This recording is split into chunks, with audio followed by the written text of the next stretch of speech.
Yay! It's time to go live. With that,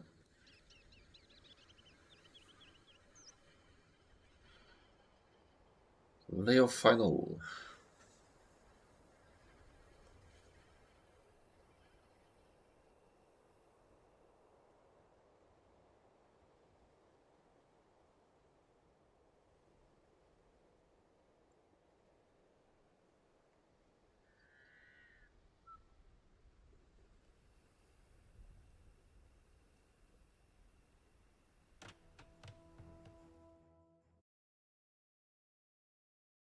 Here we go.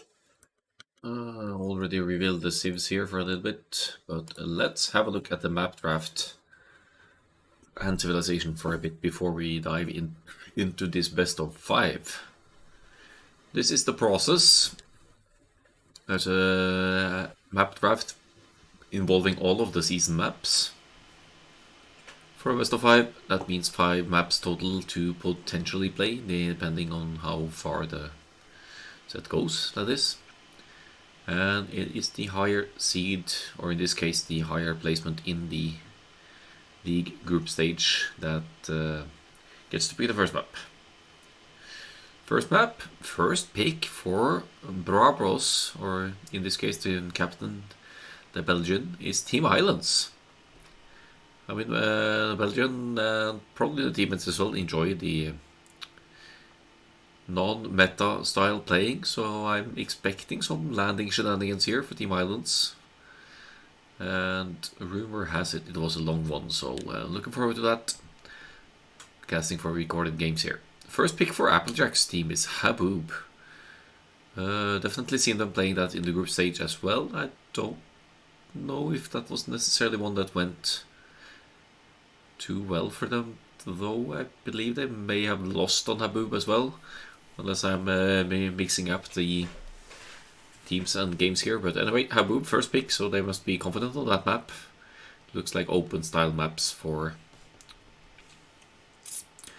our opposing team here. First ban for Applejack is Eldorado. That map has seen relatively little play throughout the league, so not a surprise there. And Desert Void also banned. Sad.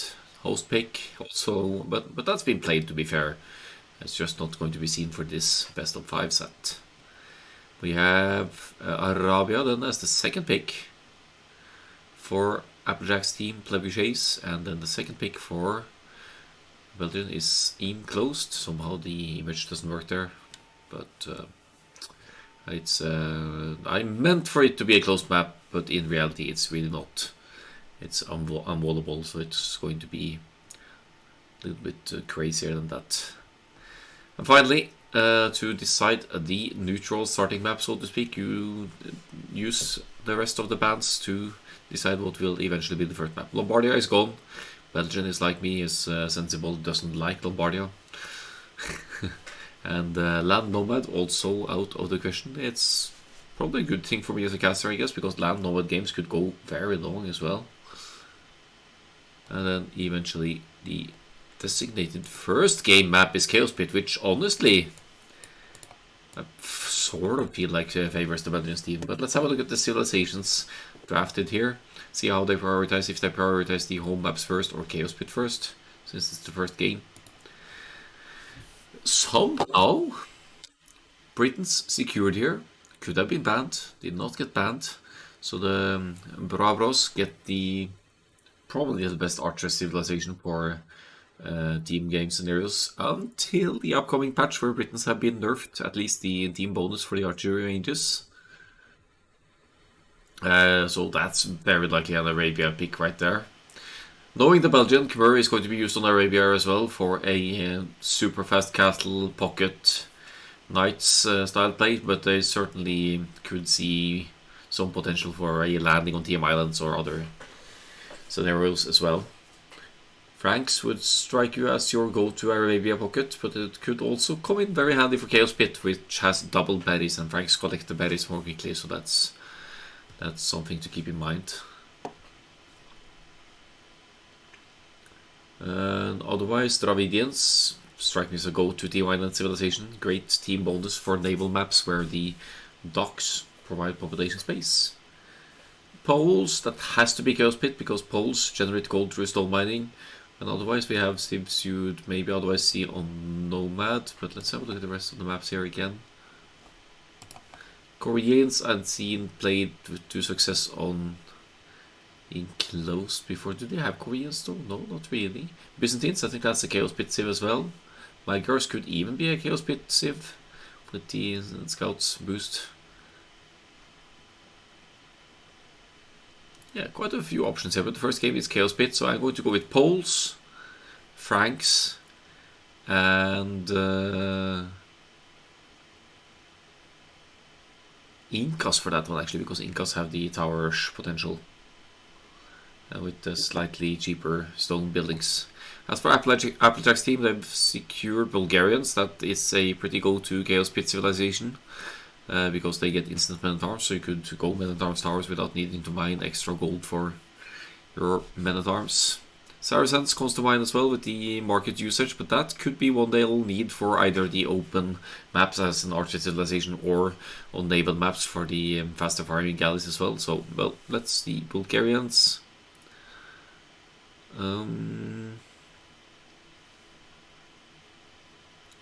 Suppose...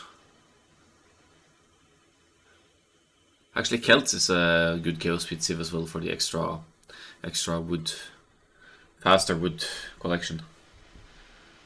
So I guess I'll keep that one as an option for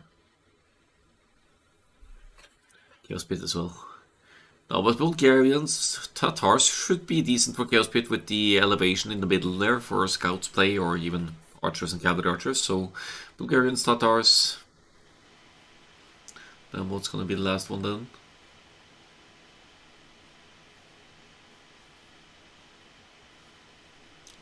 Maybe Mongols or something. Let's see. I'm not too sure about the last one, but let's dive into the game now and see what the first game brings and how far off I really was. Cumans didn't really cross my mind, but Cumans, great cavalry civilization, obviously. Gonna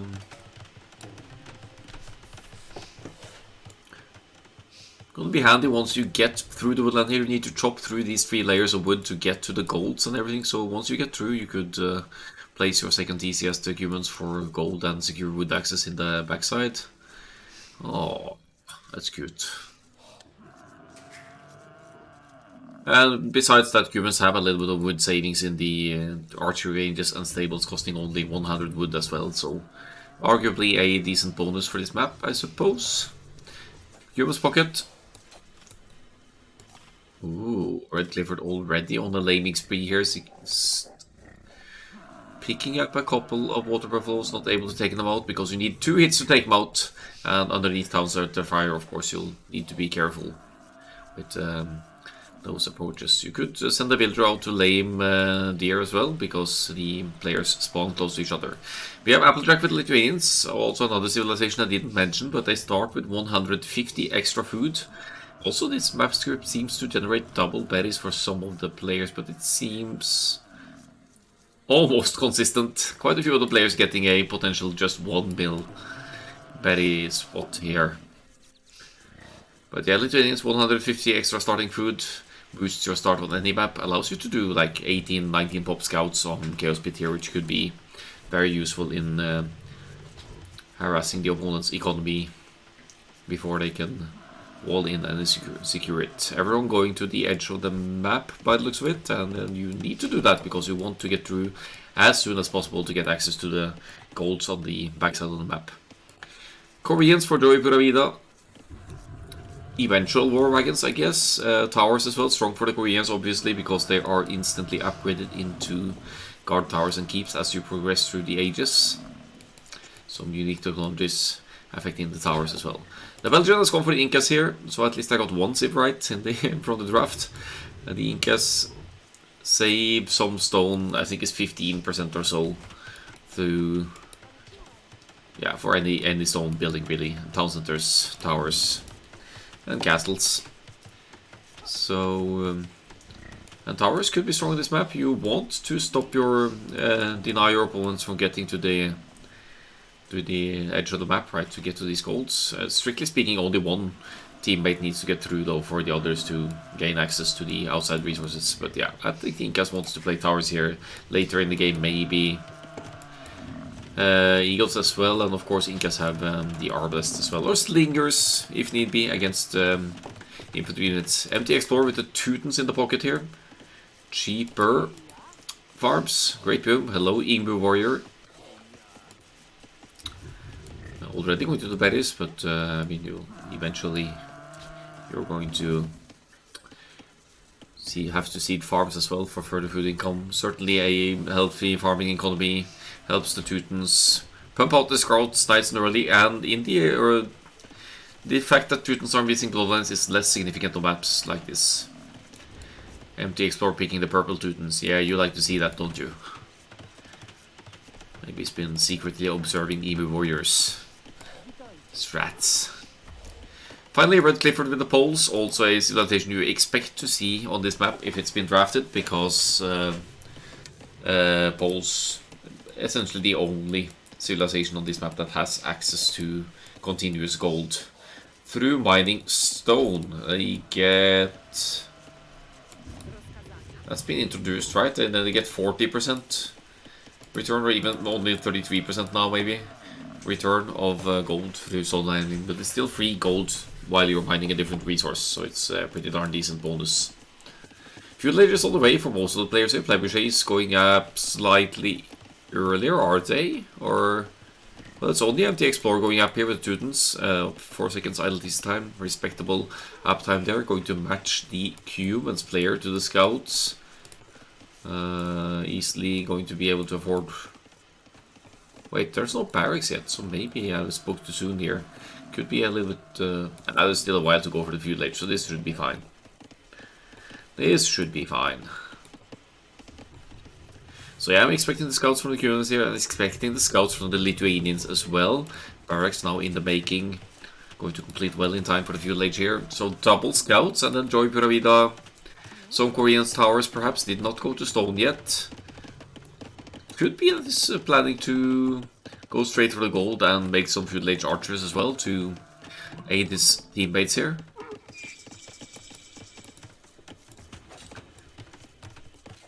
Belgian dropping a barracks as well. Certainly won't be able to sustain any Eagles production without gold here, but maybe thinking about some defensive skirmishers or something like that. Something to annoy the opponent.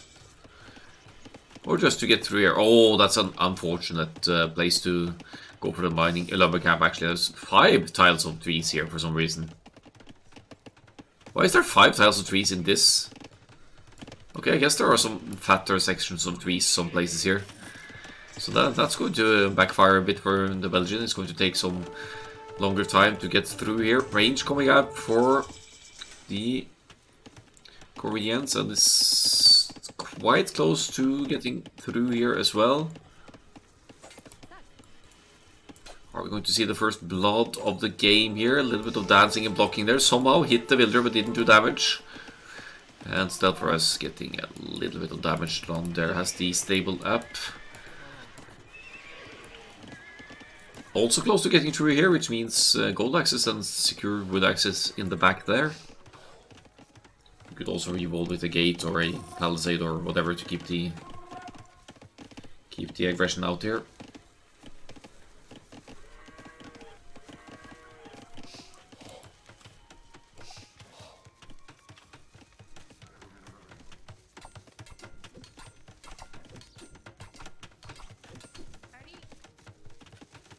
Teuton scouts out and about there. Army size is looking comparable. Eco as well, so these teams are quite evenly matched so far. We're about to get through, still 50 wood to collect over here. Yeah, that's gonna take forever for the Belgian, so we can rule out any Incas Eagles for some time yet. Still going for the range though, maybe expecting some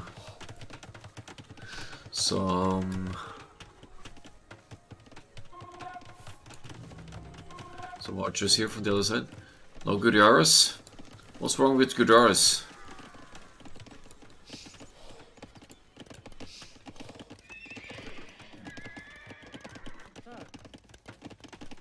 They're annoying. I'll accept that statement. Blacksmith for Red Clifford with the poles here, maybe hoping to get into some defense and or attack upgrades for these scouts. Applejack with some archers. Did he manage to get to the golden already? Yeah, Applejack fairly early in the back here for the gold access to be able to provide some scouts. That's pretty early for Chaos Pit to be able to have a small archers mass already at the 14th minute, but it also peculiar to see the Lithuanians opening with the archers, but why not? Playing the flank situation, you could always switch into cavalry later on.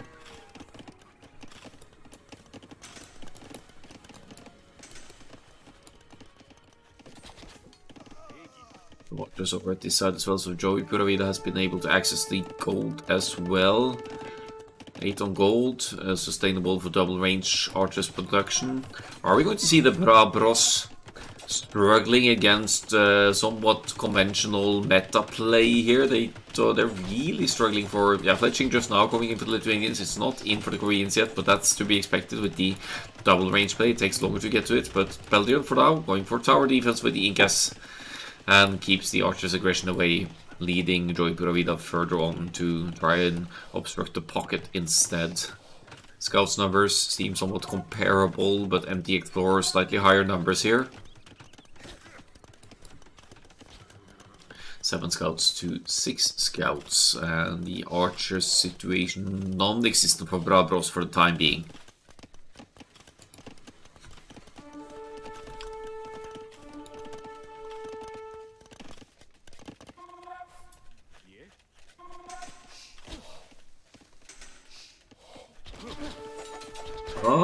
Good fight for Plebujays over here as well. Would it make sense to go for the pocket now? I guess, because you'll force MT Explorer to react and pull the armies back home here, so that is going to lose that military advantage that he currently might have over the... No, they're in equal numbers actually.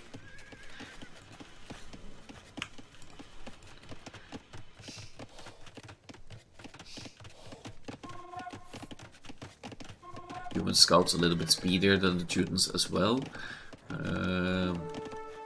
Could be because of the Cuman's bonus for the scouts, or for any cavalry units, is 5 and then 15% faster through the feudal castle and imperial ages. Not a good fight for Plebujays here, I have to say. Their KD ratio seems, well, it's on the positive side. Perfect timing, MT Explorer. Nice to see ya. As the Belgian loses some villagers, he's trying to find a way out to the to the golden destruction. Didn't end too well for the Belgian there. 3 villagers going down for nothing.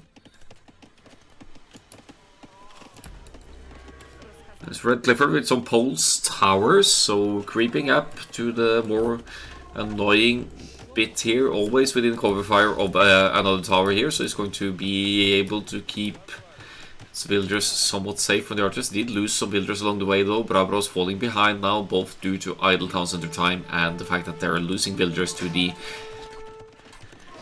solid aggression of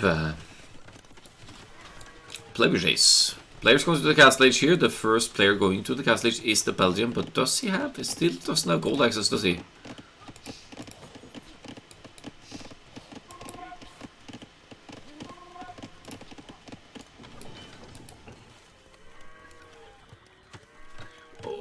Folbark farming, all going down to enemy aggression here as well. Could even snipe that farm because that's a 0 HP. However, Red Clifford making it his way back to the backside here. Gold slightly exposed to the archer's aggression, I guess, but you could at least have consistent wood access in the back here. We'll need to drop a new lumber camp, but can't really afford it. Oh, wait, he just placed it, so it's fine. It's fine, I guess. Maybe use the market to tweak the economy a bit there to get that allowed. Belgian, surely it has to be true. Yeah, it's true. There's an opening. Should have gold access now. Could get into something else than Skirmishers now seems to be holding off the Koreans' aggression decently though. Lost another villager since that previous slaughter on the woodline over to the left-hand side here. Scouts and archers not really going to be able to find their way to the back here, so MT Explorer just walling off with a couple of houses for safety.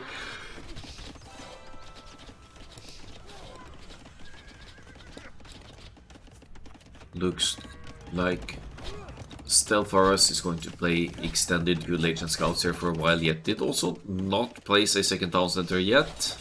Has both buildings needed to go up, and there's that Castle Age kick. Pretty healthy population going up. Trebuchets, they are with comfortable villager lead at this point, but now with the Castle Age in, MT Explorer dropping the Siege Workshop to deal with the Koreans archers threat at work here. Town center in the back now popping up for the veteran as well, right on the gold, which I was going to speculate in whether we're going to see Eagle Warriors here, and the Squires is being teched here, so I wouldn't completely rule it out. Double ranges as well, so could add slingers to supplement against any longswords trying to deal with the Eagles. Crossbow is in for Joy Pura Vida as well, getting some... yeah, at least having some potential for more eco kills here. Doesn't quite succeed yet, but will be able to take out some farms and obstruct the economic progression of MT Explorers. Now extended to the back as well. No sign of any back town centers for Trebuchets. They're choosing to stay one town center here to be able to field more army, and to be fair, they have a massive military lead here, 54 military to 8. Should be enough to win the game, honestly, but they need to do proper damage. They need to do more damage than they've been doing thus far. They've only killed 7 villagers, right? So even if your idle town center time is comparable or even lower than your opponents as well, the yeah, they really haven't done enough damage here yet to offset the situation of Brabros, who are extending their economies and will have power units to strike back with if they are allowed to keep extending. Oh, speaking of damage, looks like we're getting some proper damage in here now. Just in time. Paladins. Paladins are a long way away yet. Long way away. We're still in the Castle Age here, and we're going to stay there for a long time.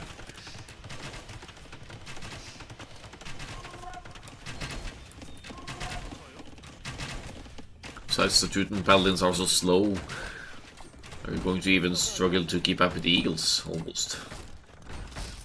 That's not entirely true, but they're slow. They're like husbandry, but they're tanky in return. Arson coming in for the Belgian, forging as well. Definitely going the infantry road here, but yeah, 3 barracks, okay. Eagle Warriors have bonus damage against cavalry as well, but you could easily queue. Maybe it's going straight for the Cavalryux, actually. It's quite heavy on the stone, but yeah, you could go Cavalryux or Eagles here. Both will have some success against cavalry. Maybe the Cavalryux most of all. Fully upgraded Cavalryux, especially elite Cavalryux, they're scary. They even have pretty decent pierce armor. Oh, castle drops on the left-hand side. It's not called Chaos Pit for nothing. There's aggression all over the board here, and at least Red Clifford will complete this castle first. Maybe Applejack will need to bail on this one, actually, as Red Clifford garrisons the castle. Will he focus fire? Will he be able to stop this castle from going up? I'm not too sure he will. Maybe he should garrison the tower as well, just for maximum damage output here, but certainly able to take out some of Applejack's villagers and force some serious commitment or a reaction at home here. I guess that castle completes, but at what cost? 12 villagers lost now for Applejack. Suddenly they're dead even in villagers. Finally the castle completes, and this is going to... No! No! 97, 98, 99! There we go.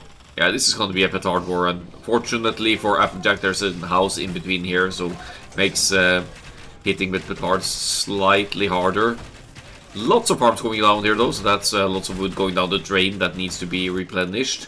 While on the right hand side here, Brabros haven't been able to wall to the edge of the map yet, so Trebuchets And their cavalry units can once again offset the economic situation with some proper raiding here. They're dependent upon doing damage once again, as Bravos have stabilized and are now only lacking the military to keep up here. No petards? No petards, guys? Sag. Petards are expensive, to be fair. They cost food and gold. Red Clifford should have no issues. Applejack struggling a bit more, but placing town centers in the back, stabilizing the economic situation. Koreans, crossbow numbers looking healthy as well. The military situation is... They have so much more military than Bravos, and still they're struggling to close up this game, so to speak. A mangonel shot, dodging that one, almost hitting the Teutons. Slow as knights here. And the mangonel should go down as well, but Belgian commits to some emergency repairs and is able to conserve the mangonel again, after all. Knights with +2 defense here could definitely camp underneath constant fire, and I guess stealth warriors can't necessarily know this, but there are way too few villagers there to pose a significant threat against the cavalry numbers here. Should have maybe considered staying there rather than diving in to find more villagers, but raiding is raiding. It's still denying empty explore that beautiful Teutons boom, kicking in completely. And all three armies of the Plebiscites now converging on the Teutons pocket here. Especially empty explorer has taken a massive beating this game. I guess Belgium has lost some numbers as well. But my main concern here is the military situation. The Plebiscites so far ahead with their almost twice the total population of Bravos now. Bravos failing to provide army to contest the ever increasing numbers of Plebiscites here.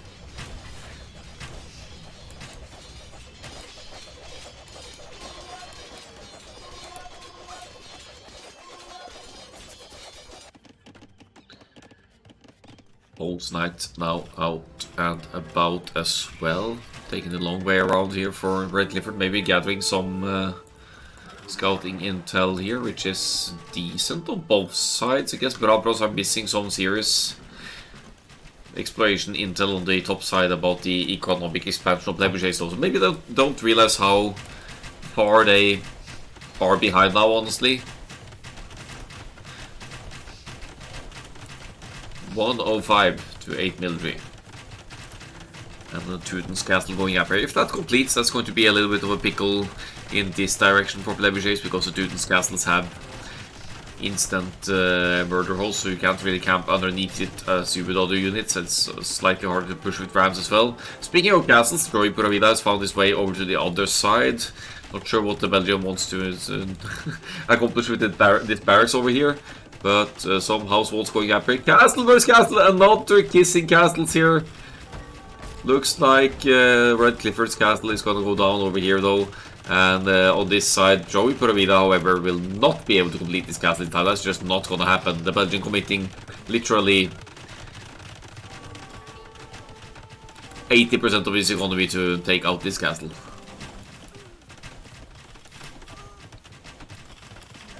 That's close, but no cigar for Joy Puravida, and losing some villagers in the process here as well. Could still move back out and complete it, I guess, but that's just not going to be worth it.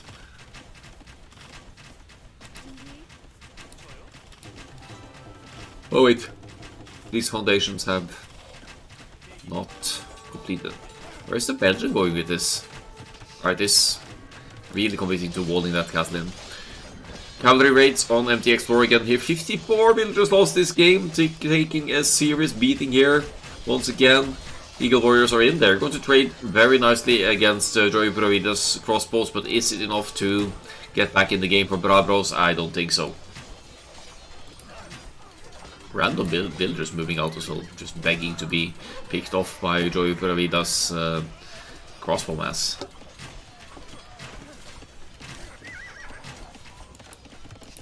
They're hanging in there though. Red Clifford, another town center, trying to get back into it here. Not really realizing that Bravos are down to 1/4 of the military of Trebuchets and 100 villagers less.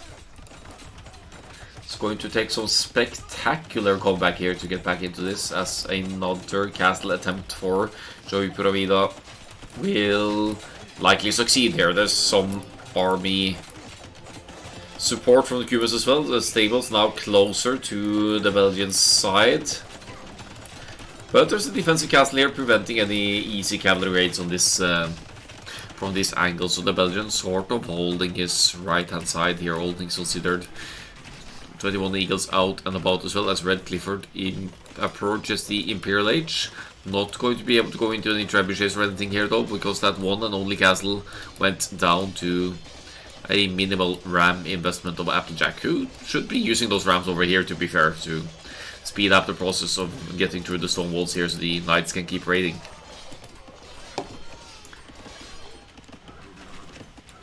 Eco KD is off the charts for Trebuchets. 54-4 for stealth for us, having a fantastic game here. The teal player with the Cumans just enjoying the good old time. Maybe some Cumans capped rams here could help take out the Belgians' defenses as well and make it even easier to raid. Speaking of defenses, a castle being scrambled up here by Red Clifford, 24 villagers building it. I guess it completes because the crossbows are not really going to get here in time. Could still to pick off some villagers. Not that it matters that much at this point with 304 to 167 villagers. Oi! Oi! That's a lot of... I mean, I guess you're making the switch into something else. Just Lithuanian server. You don't need to execute the crossbows like that. Yikes!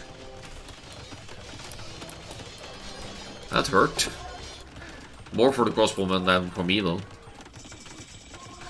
Imperial Age for the Poles. What's that going to bring though? What's the economic situation like here? Lots of gold in the back for Red Clifford, but that's about it. Not really going to be able to do too much about the with the Imperial Age upgrade here. Is that within range of that castle? It is, but you can't really take out too many of those villagers. Belgian scrambling in with some villagers of his own to try and stop this from happening, and just casually dropping a lumber camp on the the site where they... Oh, Belgian is competent here. He's confident this castle doesn't go up. He's making a defensive lumber camp to try and scare Joey Puravida away from completing this Korean's castle.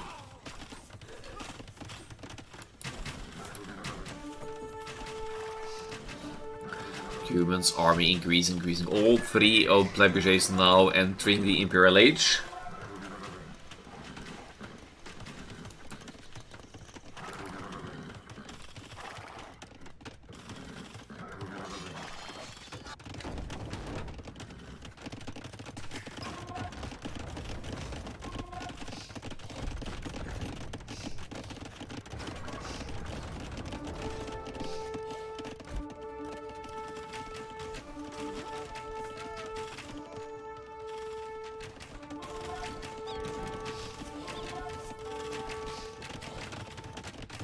That's a scary amount of Koreans castles going up here, but the real threat being 3 players of Trebuchets entering the Imperial Age. I guess MT Explorers getting there as well. Got 2 castles, could maybe get some Trebuchets out, but that's about it for MT Explorer. Lost 74 villagers this game, going to lose more, and not really going to be able to make much of that Imperial... Ah!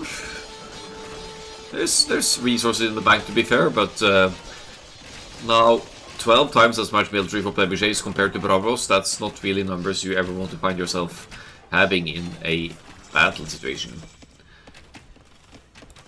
Lithuanians now in Imperial Age, which means that this castle will be able to pump out some Trebs. To be fair, there are 3 Trebuchets out for Red Clifford. 1 of them going down to the Lightis, possibly another one as well.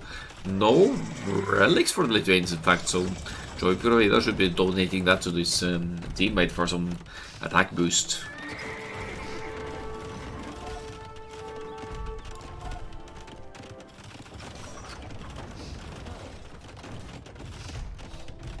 I guess losing this castle doesn't matter all that much. Another desperate reboot attempt from MT Explorer here. Losing so much to the forward castles. I'm It's a bit of a bummer to see so many Koreans castle and not see any war wagons being made, but I guess with the 64 crossbowmen to potentially become arbalest with Bracer soon enough, that's enough of a power unit to close this game out. Cumans 64 knights to become cavaliers with plate parting armor as well, that's not to be messed around with. Town centers do complete for empty explore, scrambling for some repairs. Oh, because that's the MPC, so that's understandable, making it to the Imperial Age here after all. But will not really be able to contest the Treb fight against 2 castles, maybe even 3 castles. Production of the Koreans here. The ultimate flex of Joy Peroida here would be to dive in with some villagers and complete this castle as well once this one is down, so you obstruct the second to last town center of the Belgian. But Bravos, they realize that this is a game they can't find their way back from. First game goes to Play-By-Chase in this best of 5. And the Knights dominating the game for the Cubans here, as we can see. Let's have a look at the stats and move on to the next one.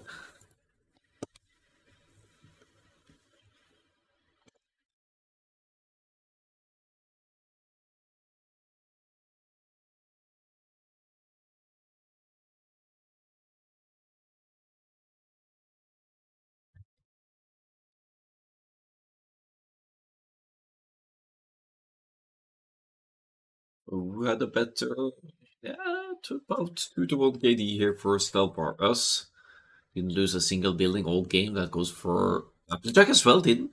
Apparently didn't lose a single building. That's surprising with the castles and aggression on this base, but he did take out the opposing castle. The economy is nowhere near for Barabros here, falling victim to the early aggression, and I was going to say the better civs, but honestly these are possibly, especially Poles, that's probably the best civ for this map, and Teutons should be decent as well with the ability to garrison twice the amount of villagers in towers and town centers. Faster uptimes though for Play-By-Chase, so they did gain some significant advantage there.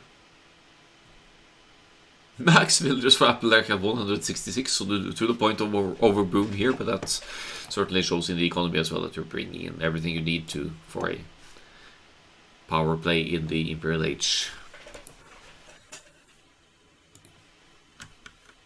Okay, so to the Sibs.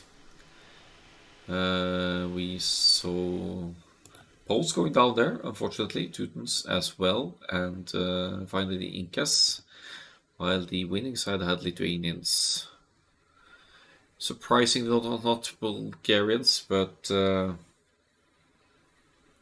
humans, and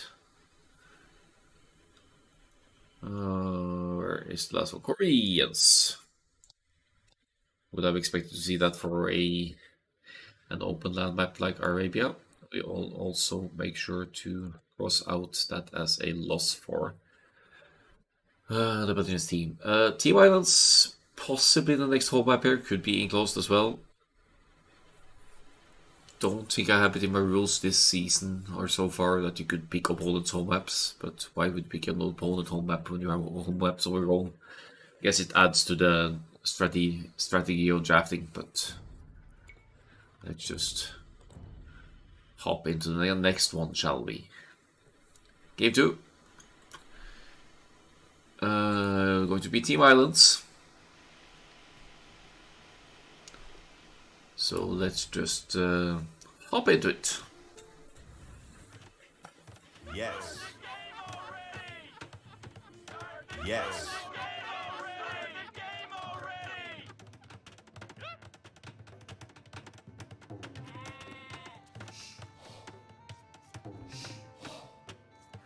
Alright. Team Islands. Alt F4 is the button someone probably doesn't want to.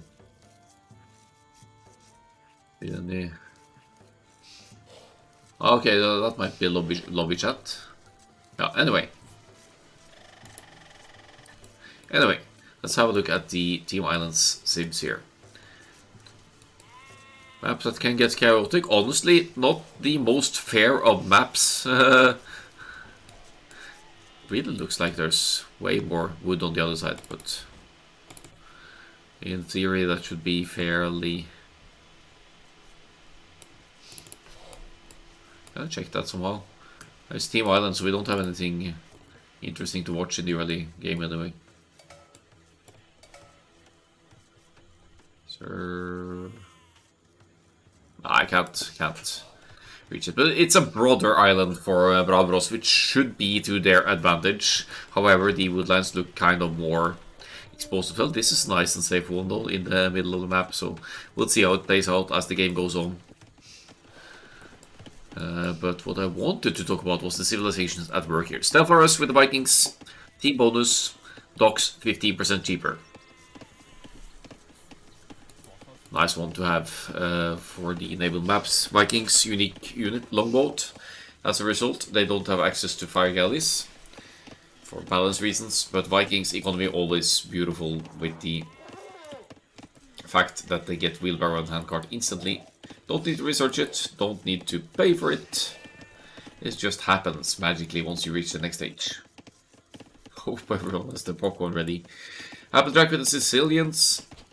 50% discount on the first transport ship, so it makes landing play easier. Usually you'll see the Sicilians player landing as well, because they could construct donjons, castles, and their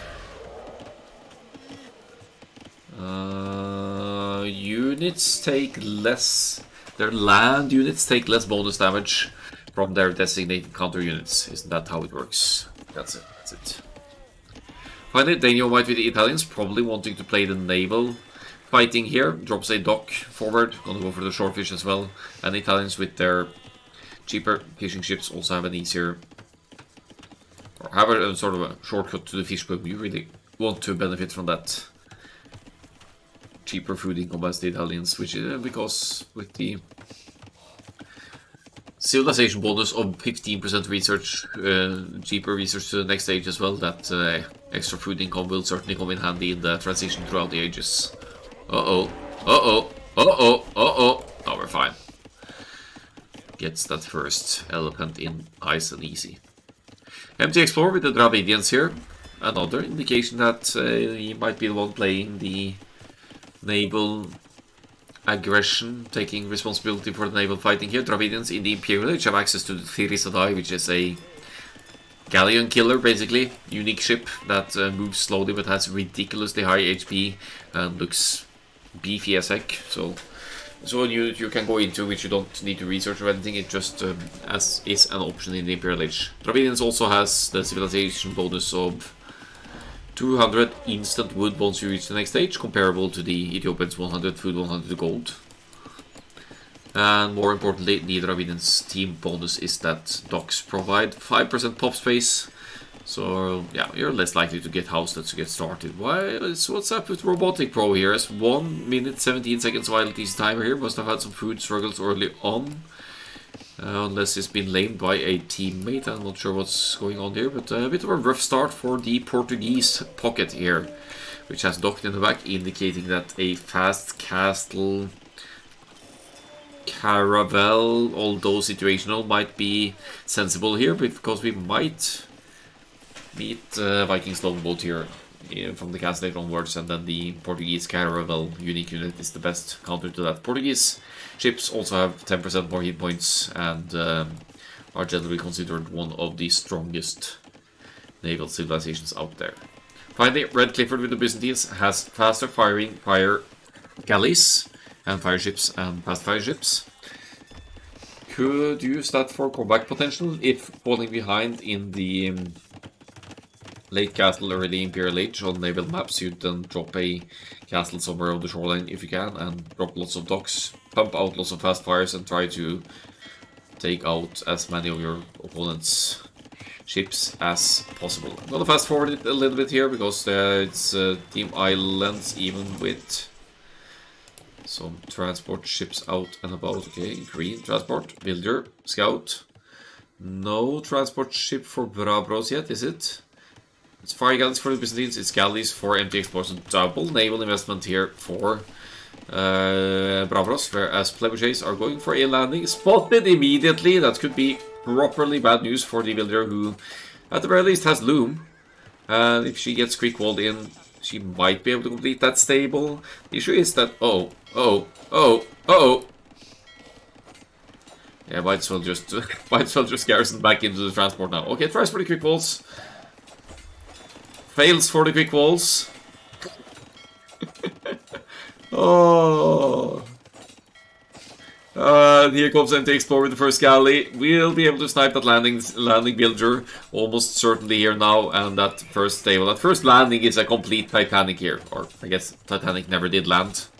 But you know what I mean. It's a matter of speech.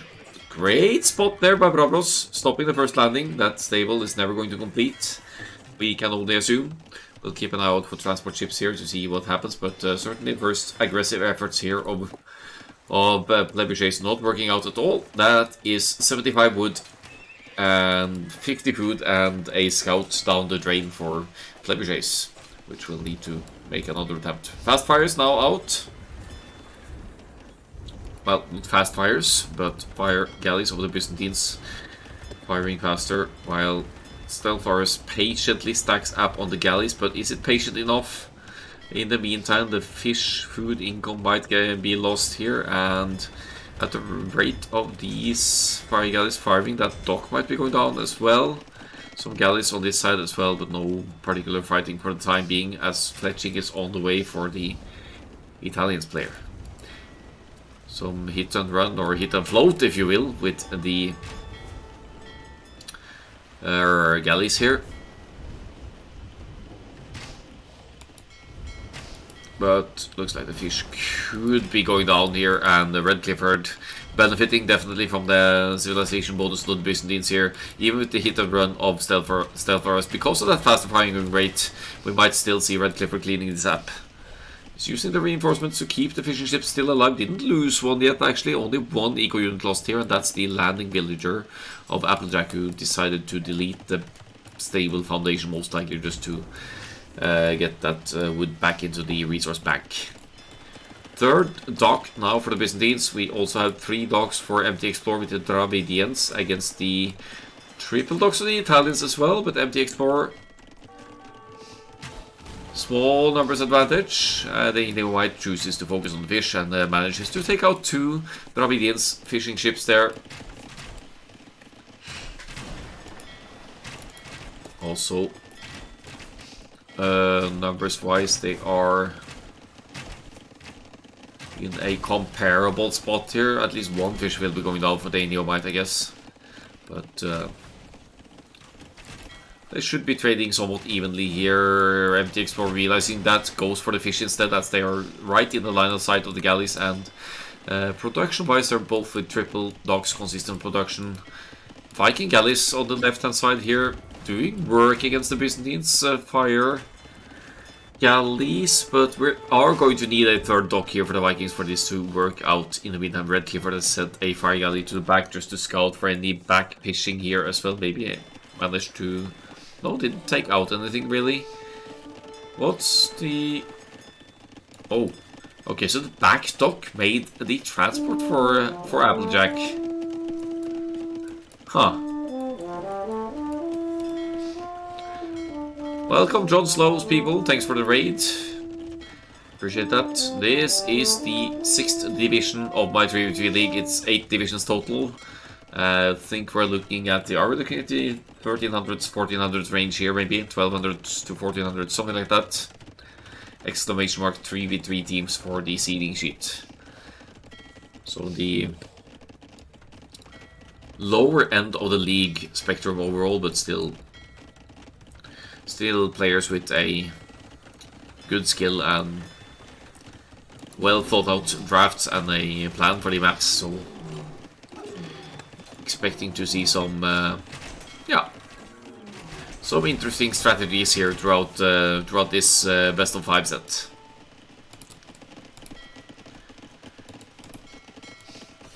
The Inuits, Italians, galleys falling a little bit behind in numbers here. Eco-wise should not really struggle to keep 3 docks producing, but it chooses to drop a dock number 4 as well.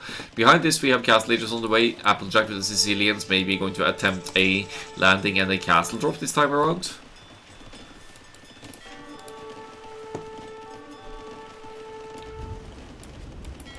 So we're going to need to keep an eye on the transport ships again. 1 villager! Aye, this guy is confident. He's confident. I only need 1 villager. I don't even need a scout to explore. I'll just go in blind and hope they don't see me. Guess what?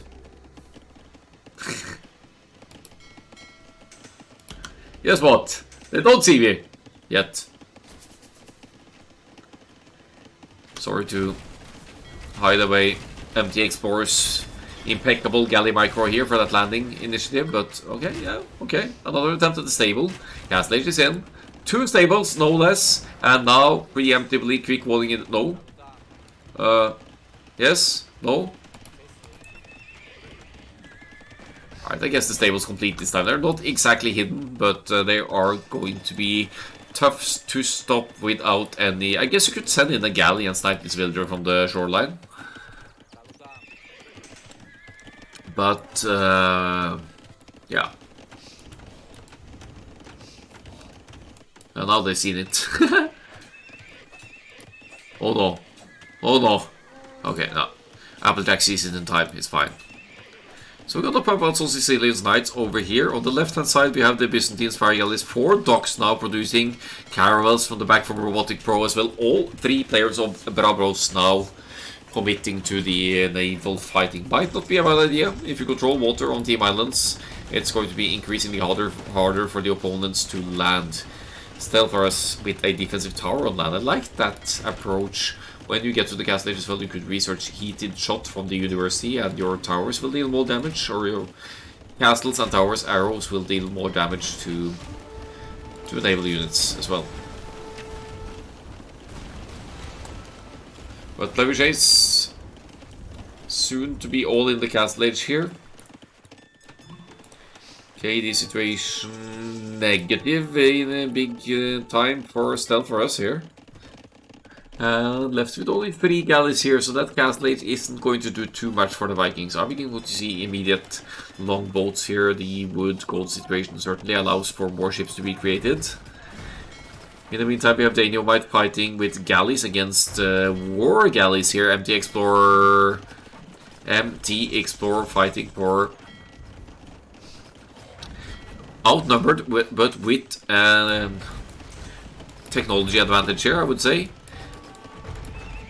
And once again, the landing doesn't really do too much for Applejack here. Manages to get some knights out, so we'll for the first time be able to scout the opponent's side, but losing the landing villager again. And only 2 knights out, and that's going to be about it. A 3rd knight. Bloodlines won't even complete because that stable will be going down before Bloodlines can be completed here. Fire ship now for Red Clifford, but it's tower defense for stealth for us, so at least until careening has been researched here, you want to be a little bit careful about getting too close to these towers.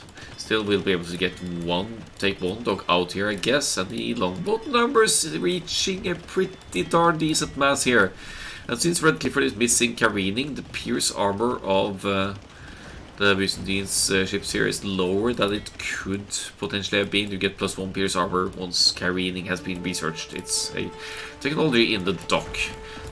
Caravans going all the way to the backside here, dealing with those small forces, might be able to take out the fish over here. So set back the food economy a little bit for the Sicilians, but nothing too crazy. Another landing. Look at all the outposts on the shoreline in the front here. They've got some pretty good vision here, Brabros, and once again they'll see the landing and be able to react before the knights can do all that much. But it would seem that Red Clifford is still going to lose a few villagers here to the knights as Lowlands, and the second defense upgrade is finally coming in as well.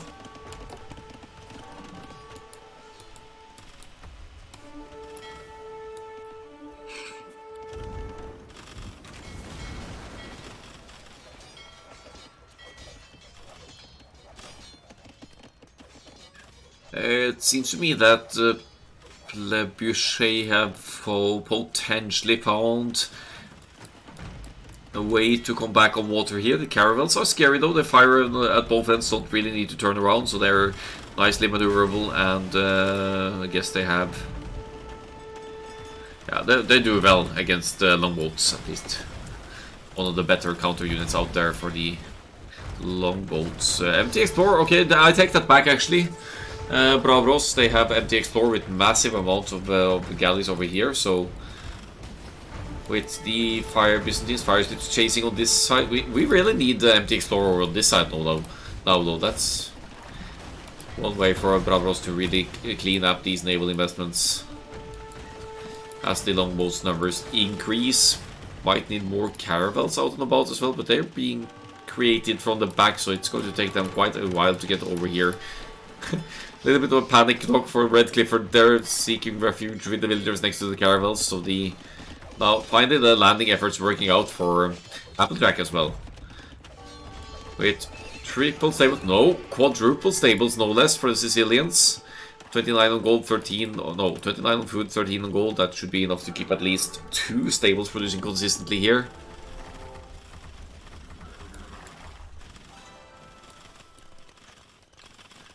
And Red Clifford commits to a defensive Byzantine's castle here to try and keep the docks alive on this side.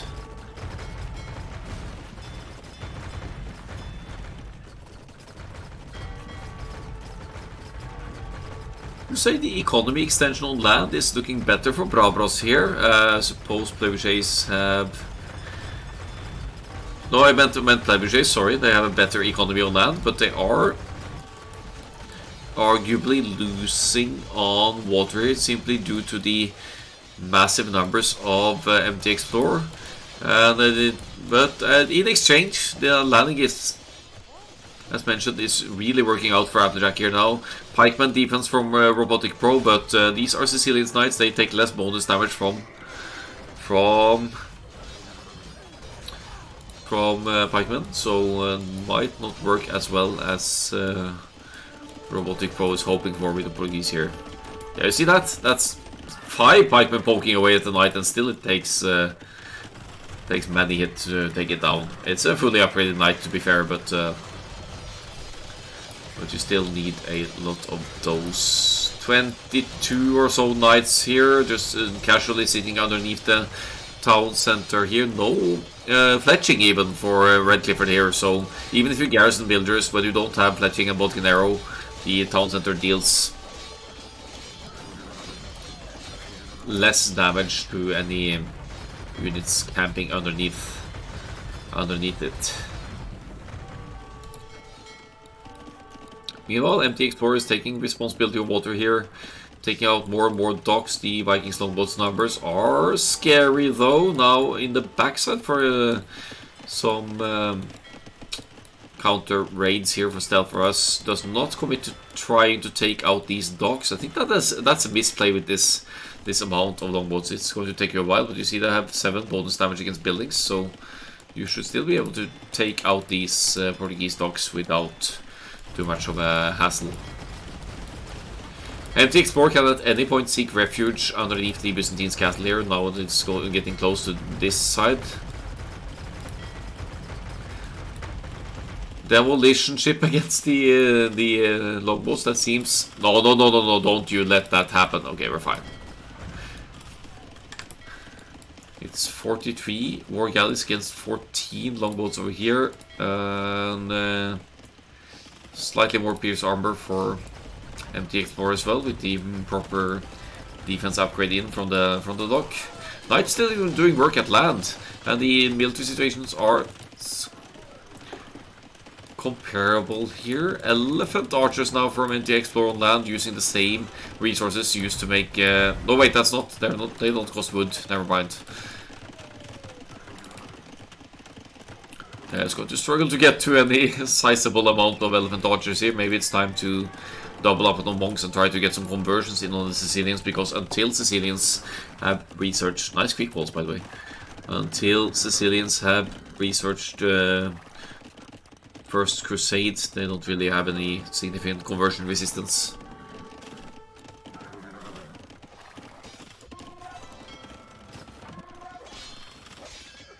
Lovely chaotic map this, with all the aggression going on. 13 knights still, Imperial Age on the way for Applejack as well, placing a castle at home, so eventually we'll be able to get to Hauberg Cavalier for the Sicilians here. So it's stronger defense. Or galley. Yeah, they're galleons now, you're right. Didn't even catch that Imperial Age from the Dravidians in the back of all this. So that changes things, obviously, with the Trebuchet's naval armies still in the Castle Age.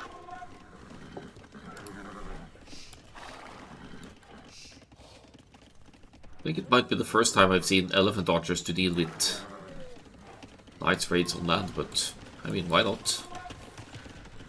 They're extremely tanky units, it's just that the knights numbers are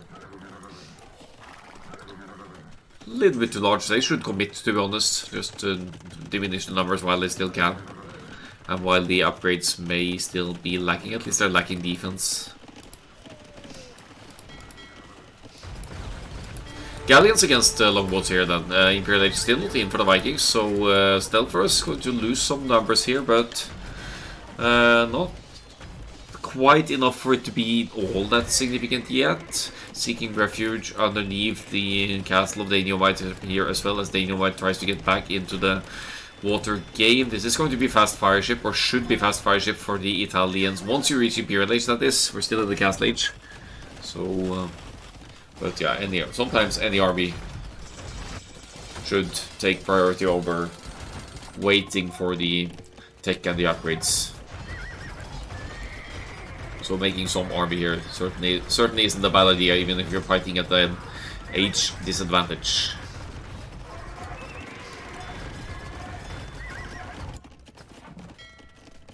Nice raids on the woodlands over here. So Team Island games tend to go long in team games.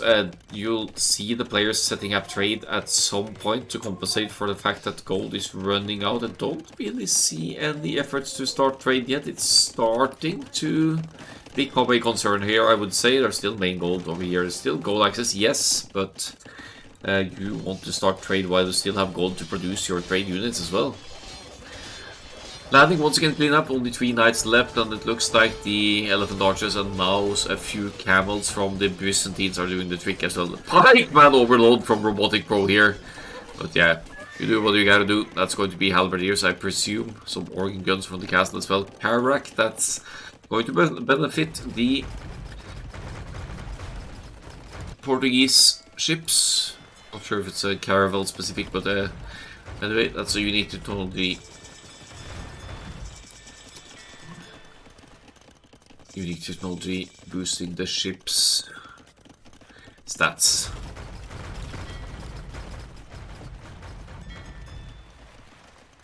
Now all of Trebuchets in the Imperial Age here, getting Galleon and War Galley as well.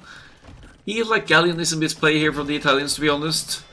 Stacking up on fire ships here and transitioning into fast fire instead would have been way more efficient against the Galley Masters here, at least assuming careening is in, and I think it is. We'll check shortly. It is.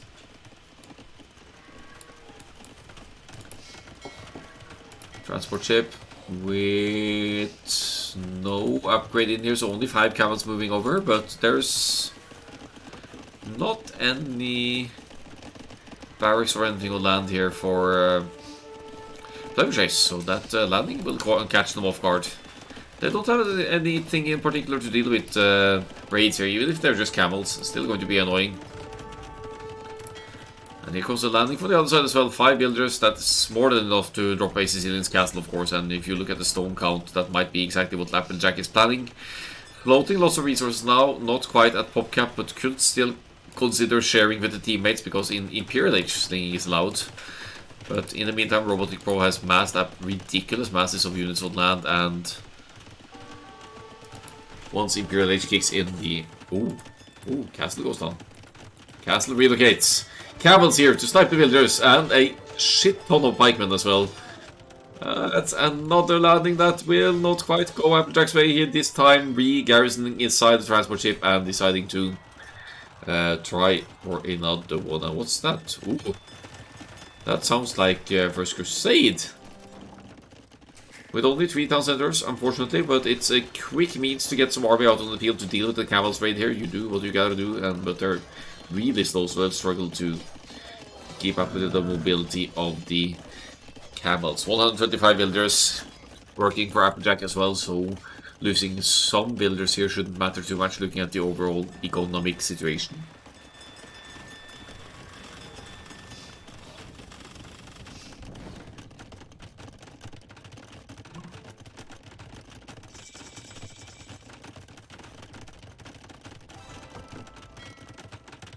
Longboat for the Vikings, not elite longboat. Careening coming in to boost the Pierce armor as well. Looks like we're going to have another landing attempt now. 10 garrison spies inside the transport ship. 10 builders dropping a Sicilian castle. This hill would be beautiful for that castle, wouldn't it? I think that's where he might be going. Here. No, there's a donjon foundation over here, and to be fair, Applejack can't know that this place is occupied. No! No! No, no, no, no, no, no, no, no, that could be sniped, that could get sniped, that could get sniped! He lost the stone, didn't he? No, he cancelled it. Good awareness from Applejack there, but placing the castle underneath another castle's fire here, but has longboat and galleon cover fire now. Even the elephant archers or the camels, yeah, they won't be able to stop this now. What's going on? The big fight over the top side here now. Fast fire ship for the Byzantines. Extra fast in the case of the Byzantines with the civilization bonus. Caravels coming in over here to potentially clean up some galleons as well. But the Sicilian castle goes up, provides some cover fire here, and you could queue trebuchets here to start contesting the castle of Red Clifford over here as well. Guess that castle completes, and quite a few stables going up here as well for another attempt at some raiding efforts on land. MT Explorer with the ginormous armies here again, but is about to be sandwiched by the Inumites fast fire ships from the other side. Oh, this is horrible news for MT Explorer's armies. Galleons on one side, fast fires on the other. He has no escape. He has no escape. If the Inumites goes into a little bit of a split formation here and spreads out the fast fires, then MT Explorer is certainly at risk of losing most, if not all, of the galleons here. So Trebuchet is going back on water now, adding cannon galleons as well, which the Vikings get for whatever reason. Okay, I have no idea who's going to be in this fight. Here come the fast fires of the Byzantines as well. Here come the fast fires of the Byzantines, and this is the largest naval battle you'll see for a while, with probably 150 units fighting each other here on the water. No, yeah, maybe not. One castle goes down for Applejack, but that's a great snipe for that one Cavalier as well, to dive in underneath the castle fire there to take out that one trebuchet that successfully took out one Sicilian castle. Looks like the landing builders have gone down once again, so this castle won't be living forever. Bracer in for the Portuguese castle, so ranges the castle top of the hill here. Can't quite say the same about Applejack, only having fletching here. But somehow, trebuchets have gotten the better fight in the massive battle on the water here, so Brabros once again behind in the naval army situation. Significantly behind, I might add. Oh, Theres a die hype, the Dravidians' unique ship that worked out. 250 HP, mind you, compared to a Galleon's 165. As a result, they move I was going to say they move slower, but they don't move slower. They fire more slowly, and they have should have slightly. Yeah, maybe it's just the hit point stats that makes a difference here. Cannon galleons out as well, dealing with the defenses on land for the Inumites. There's another castle there that might need to be dealt with, but the overall military production is getting back on track on water here now for MT Explorer. Sicilian's landing threat once again dealt with here.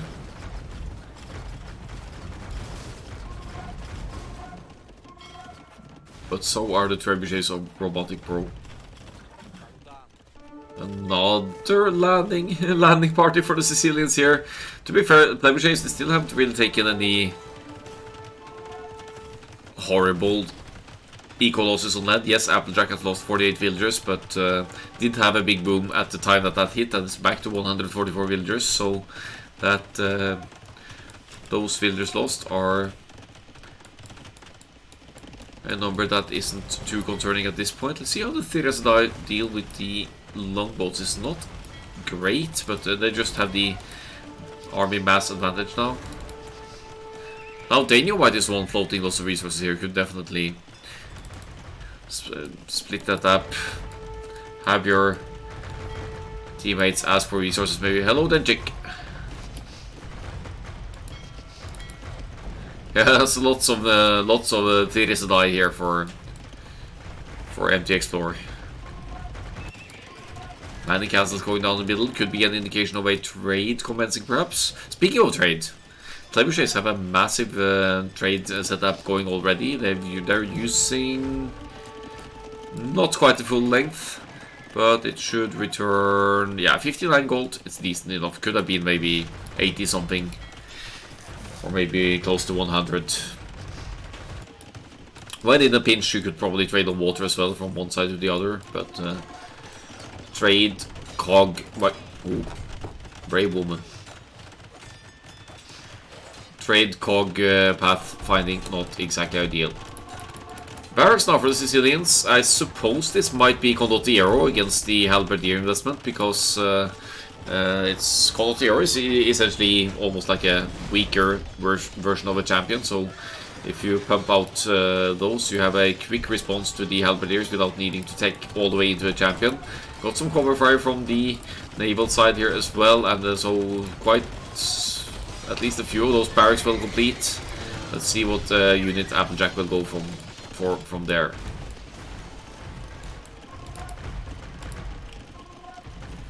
Gold, yeah, it's not going to be any gold issues anytime soon. Why does the Portuguese player have so many resources? Not even any Feitories yet. Come on, you're in the Imperial Age, you're allowed to share now, come on. Marco Lauren, hello.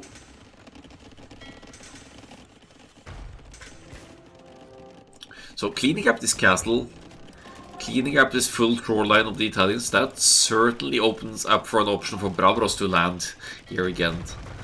Thirasdai against, what is this, Galleons? 29 to 58.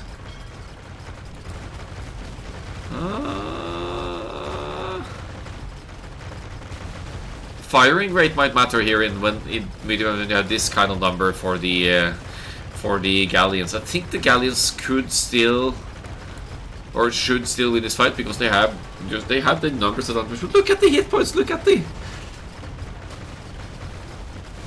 it's close.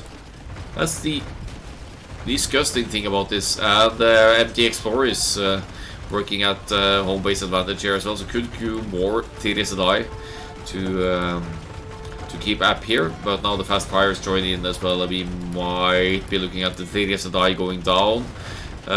Little bit of a trade going on here for Bravos, but they're also exposed to, or subject to, a landing, some landing aggression from Applejack over here. Halberdier numbers decent here. Feitoria coming now for Robotic Pro, going to boost that already massively floating economy here, but maybe will especially benefit for more stone, for more castles, to secure the trade route and keep the resource flow going to be able to deal with the landings here. Overall population ahead for Trebuchets, minimal military lead, but significant economic lead still. Trade route though, being obstructed here. Cannon galleons topsides and fast fires accompanying them. And here comes the landing. That's going to be a castle drop. That's going to be a castle drop, I tell you. From the Byzantines. right in the top end of the trade, so that means that Plebuchase might need to relocate the trade even further down. Nothing to stop this landing here, this castle here, I don't think. Green villagers just randomly placing markets in the middle of enemy castle fire here. That's not going to end well for you, but there are Sicilians. Will this castle complete in time?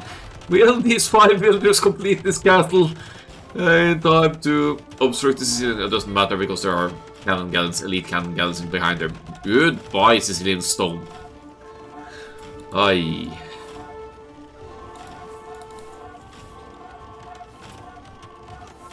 Yeah, back to the trade stats here, so we can keep an eye on that.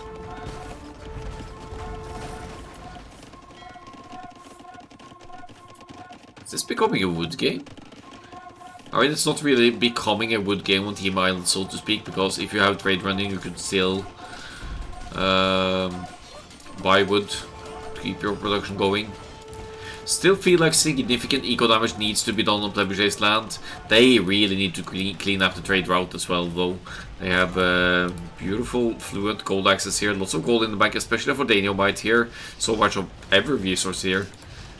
While fighting at what I believe to be pop cap. Managed to redock down here.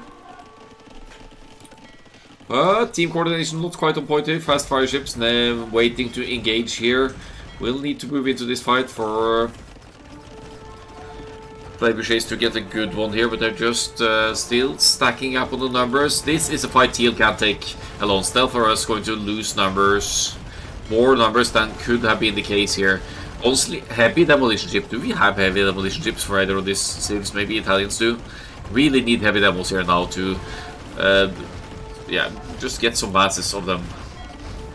Get some masses of them in here and try to take out or weaken the Thiresidae. Dravidians no wood. 69 on wood. They're fine. They're fine.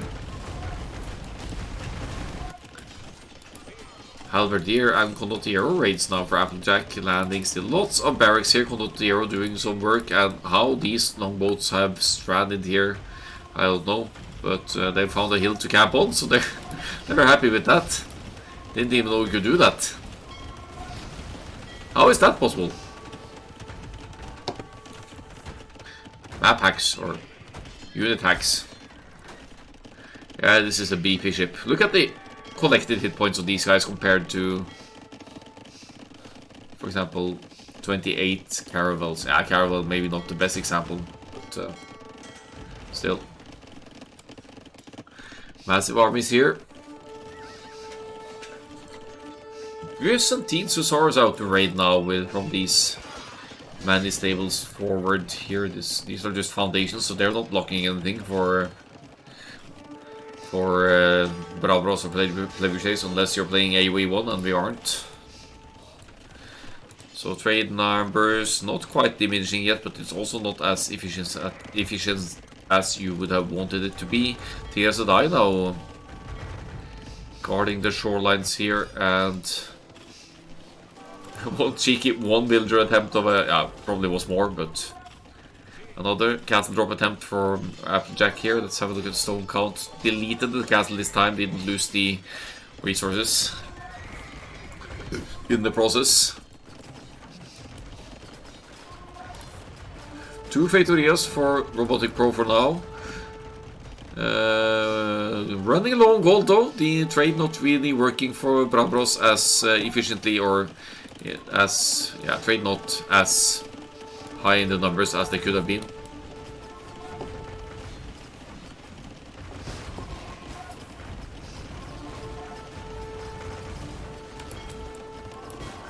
Fast fire ships against Thiresidae. If they get close, it could become an issue, but I still feel like we don't really have the numbers needed here, and galleons not properly engaging from the other side. Vikings obviously don't get fast fires, so they can't really meddle in with any additional fast fires here, but Sicilians might, so they might be able to make a difference here. Are Bravros fighting their way back? We have some elite sergeants raiding on land here, and the hussars of the Byzantines as well. Trade numbers going down for Plebuchase. Big naval fights still going on. Little bit of landing efforts from the Sicilians as well. Those sergeants buying, building more dungeons for more sergeant production for the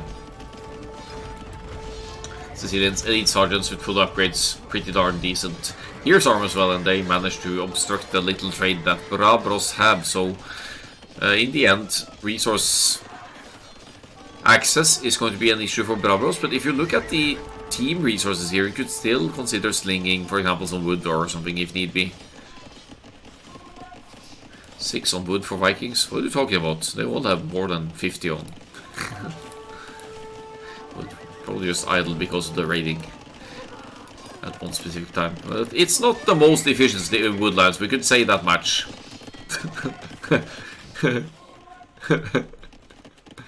And it looks like Brabros are going to run out of wood sooner than Trebuchets here.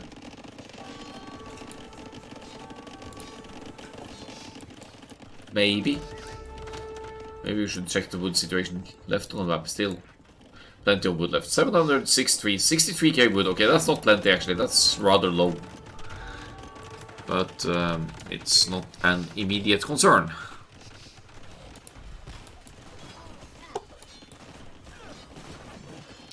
Still a better trade for Trebuchets as well, which means they should have more consistent gold access. They've been stinging each other a little bit here. Lots of gold in the bank for Daniobite though, so if they need to pump out gold heavy units, Daniobite should be the one slinging the teammates here to assist in the units production.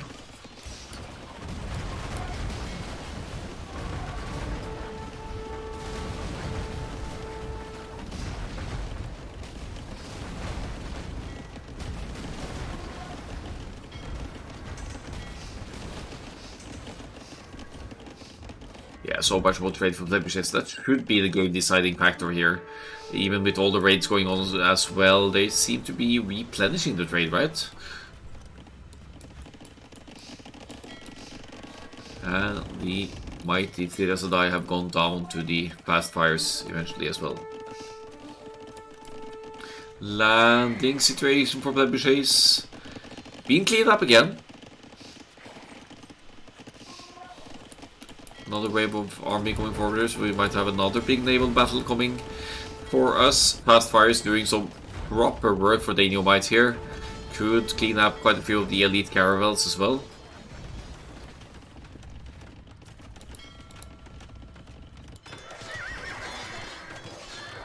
And now some defensive castles to try and secure the slightly shorter trade route again. Trebuchets out here to deal with the Byzantines landing. Did they even ever go into halberdiers? Not really, so relying on the sergeants here to clean up the hussars situation, I guess. Oh, look at this. Just execute them and make room for more military instead, will you? Love this gate of Robo in the center of the island. Yeah, that's quick walls from earlier. From way earlier. If you had a gate here, that would probably help the trade cart pathing. Or maybe... Oh, is this helping the trade cart pathing, actually? Looks like it does. Kinda.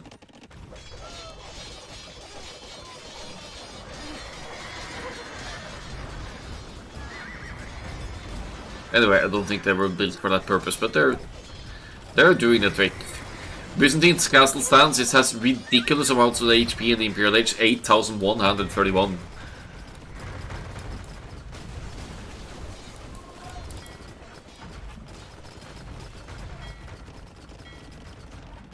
Oh, another landing. Landing coming in. A massive landing coming in. How many villagers are those? That's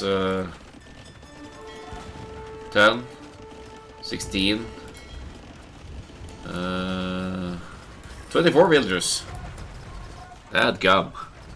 Finally some slinging going on here. Slinging stone. That's the Portuguese player, the only one with stone access now probably, because of the Feitoria resource trickle. And this could be not a wood game, but a Feitoria game, where the added resources of the Portuguese Feitoria could allow for strategic castle for defensive and offensive purposes, and just generally produce resources out of thin air that the opponents don't have access to. It's only 2 Fatorius as far as I know still though, so it's not that impactful yet, but that could change as the game moves on.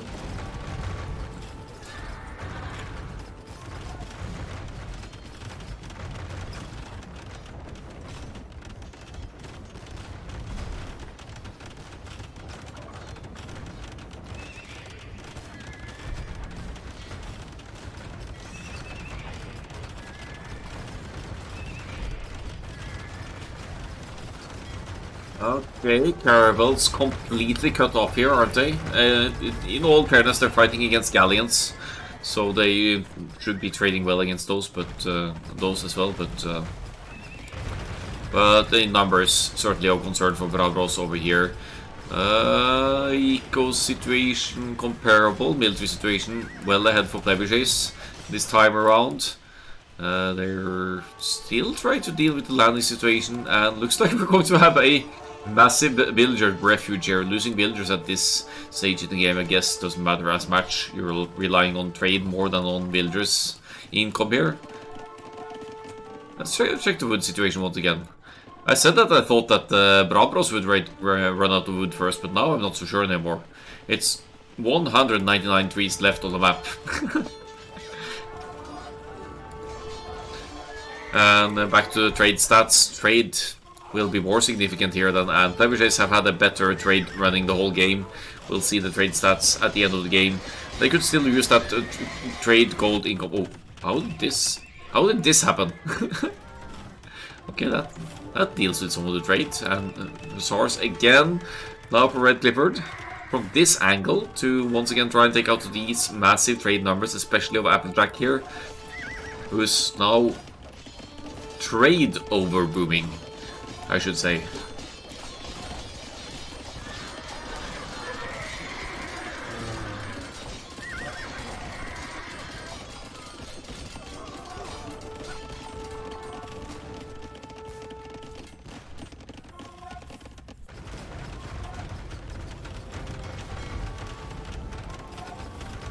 Ramming up a defensive castle here for MT Explorer as well, trying to get some naval production back on track, but resource situation though, yeah, has the wood, definitely has the wood, struggling maybe a little bit more for gold. They need to get that trade to kick in more for this comeback on water to work out.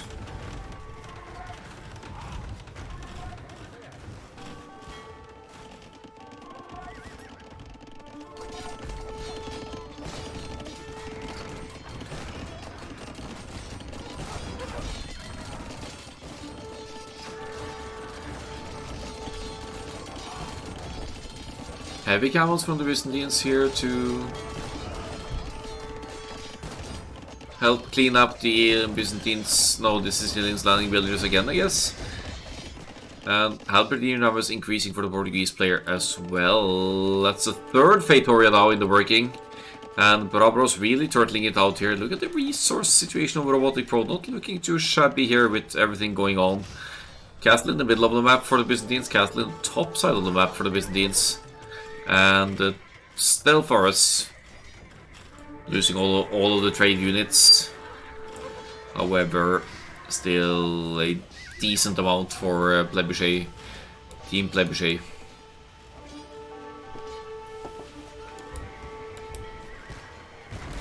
And we're once again going for the Theresia die over here. Not really seeing MT Explorer getting to a point where you can field enough numbers to keep up with the armies at work, but this army should be decent enough to clean up.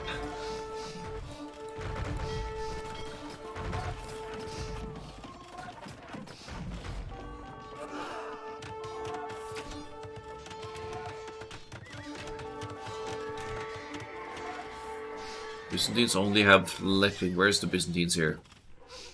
Woo! Been missing Bracer for a while, yeah. Not really a priority for the Byzantines, having played the fire galleys and fire ships. Once again, the landing is being cleaned up. Some organ guns helping in the efforts, as well as a defensive trebuchet over here.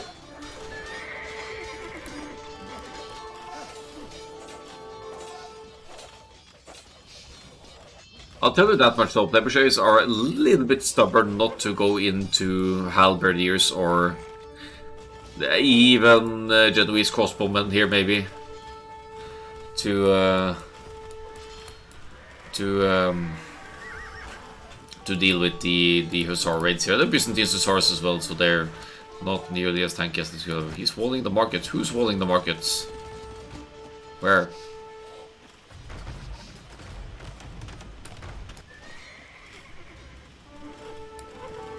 Don't see any markets being walled. Oh, there we go. Okay, that's funny. That's funny.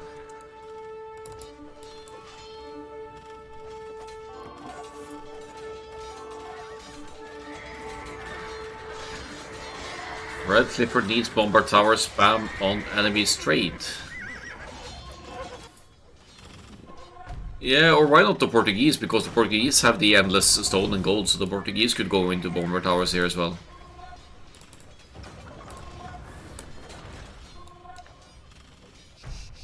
But this is certainly a game that will be decided by the lack of wood. Are there even any trees left at all here? I don't think there are any. I don't think there's a single tree left on the map. Okay, so it should be interesting to follow the wood. Oh! One tree!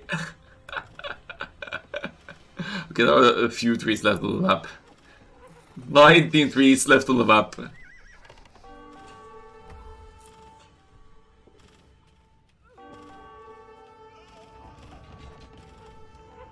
Trebuchets being way too stubborn on their homeland. Some Genoese crossbowmen out now, but they need... You know, they needed some halberdiers to cover the trebuchets, and the landing efforts of the Byzantines doesn't go anywhere. And this castle is not even being touched. They're losing trade for... Yeah, they're losing trade for very little effort, but they've probably been too busy microing this shit over here. Speaking of, may not even need to micro here because the fast fires will catch up with the Theresidae once again, as MT Explorer is not queuing any more naval military, but certainly is floating lots of resources and could share with Red Clifford if need be here to allow Red Clifford to keep pumping out units. Gone into trade on water. Oh, damn it, they're fast! How fast are these? This may actually be the fastest. This may actually be the fastest unit in the game. Yeah, this castle has 93 kills. And this one probably has, yeah, 100 something. That's a lot of trade units killed by this one. But trebuchets, they're losing so much population as well. Stealth is left with only military now. Barely has any economy left on land at all. They're running out of economy back. This is Barbar's home map. They've turtled it out to perfection here. They now only need a comeback on water to clean up these armies, and they actually might win this game.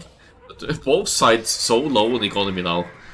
So it's also going to come down to the matter of trade, or in the case of the Portuguese, the Feitoria income as well, which is obviously the only consistent income here so far. Oh, so much trade stopping up there as well. Why are they stopping?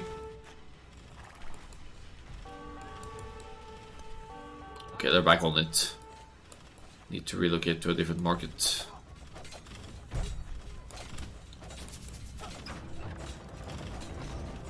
Finally! Trapping down the forward castle, but now the presence of Brabros is increasing on Trebuchet's side. Regardless of that, and I guess this Trebuchet could easily be taken out by these Hussars. No possibility for Trebuchets to land here now. 1.5 hours in, we may be nearing the end. Only 4 eco units left for stealth for us, and that's villagers, not trade units. They're just casually farming away in the middle of the battlefield here. Someone says demo shots. Where are the demos? Heavy demo.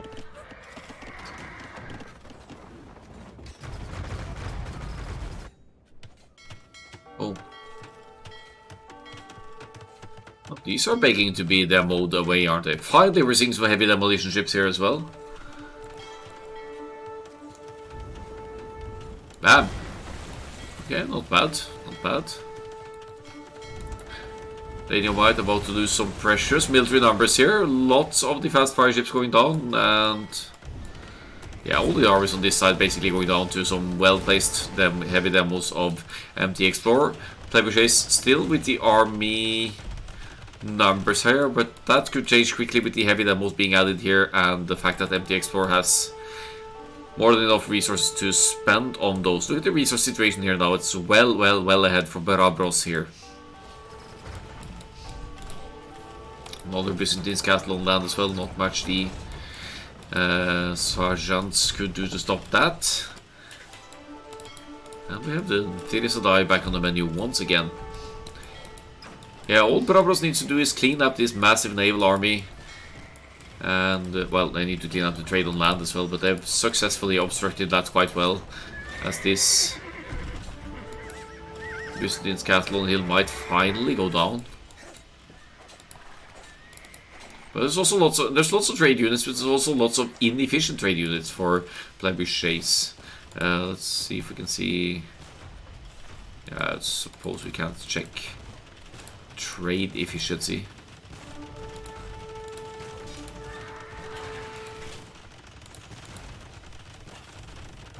Yeah, it's stopping for some reason. It's bugging out because they don't know where to drop off, I guess. Remassing of units in the back for MT Explorer.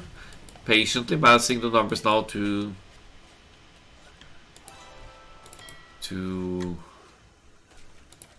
contest the last wave of galleys. How many Vittorias? I think I saw 3 last time, but now it's 4. So that should be a very healthy resource trickle here for Robotic Pro.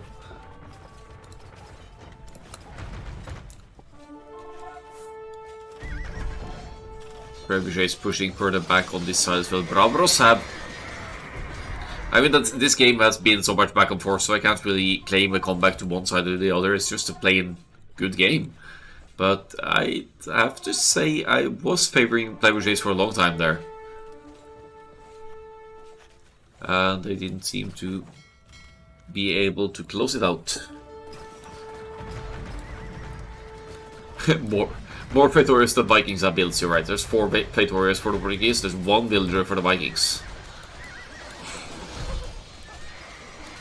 And if those town centers go down for the Vikings and that 1 villager, the Vikings player won't even be able to build anything anymore at all.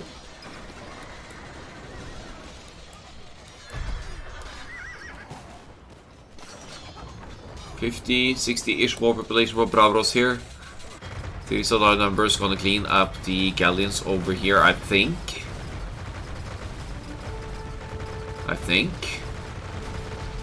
Yeah, massive hit points advantage. Should work out well for them, and we have some cannon galleons in the back as well. They're not particularly strong against other ships, but they still deal some damage from a distance. 7? No, 5.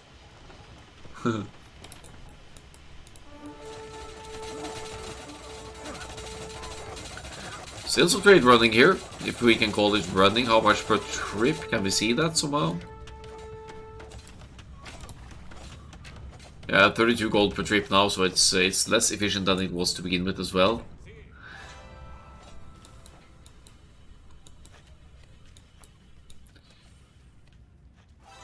So, what is Trebuchet hoping to do to come back here? They have a Vikings play with 1 villager and no trade, which is essentially completely out of the game. We have a decent chunk of naval military still for Trebuchets, but they need to work together if this is going to work. Need the fast fires in the front.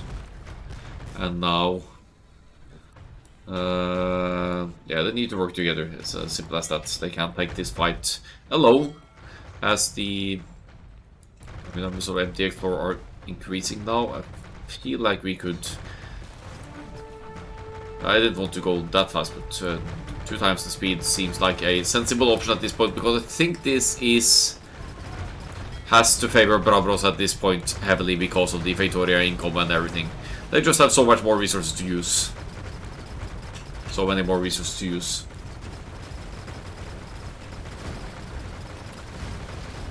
Can use the stone for more castles, drop bombard towers perhaps.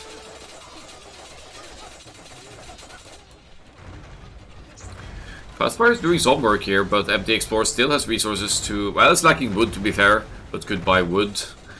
Oh, actually, we should check the prices. 300 something wood for... Yeah.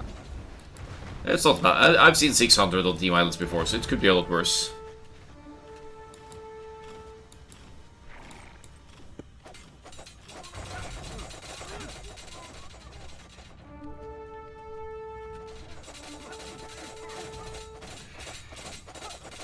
What's going on here? Villagers freeing up this market? Oh yeah, because they're low wood. They're so low wood they can't build a new market. Where are these guys going? Are they trading with an invisible market, or what's going on here? This one. Trading with this one maybe. Theorisadar raids in the back. Looks like this trade route of Brabros is now officially larger than the one of Plebuchase as well. Wood prices obviously increasing more and more as the game goes on. Hussars at home land now. Why are they here? Might have seen the sergeants landing over there. Oh, never mind. They're going to transport over. Okay, yeah, because the landing was stopped. I guess they need to land the north side now to hit the trade. Now I'm at 7 Feitoris. Let's have a look. Oh yeah, you're right. Take up so much space as well. 6 Feitoris. Feitoria. Elephant archers.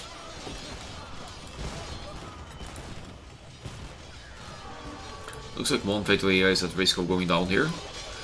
Or maybe not actually.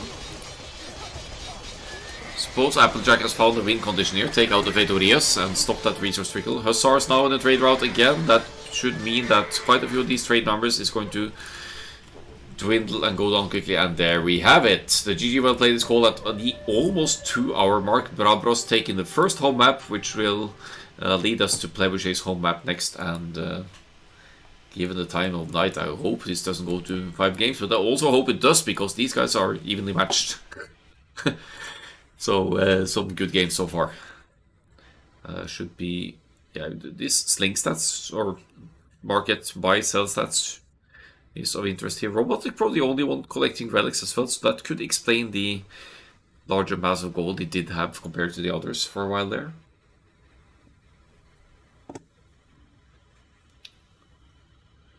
And yeah, Eco KD maybe not that significant, but it's the trade numbers in the massive value from the castles and hussars of Red Clifford in terms of taking out enemy trade.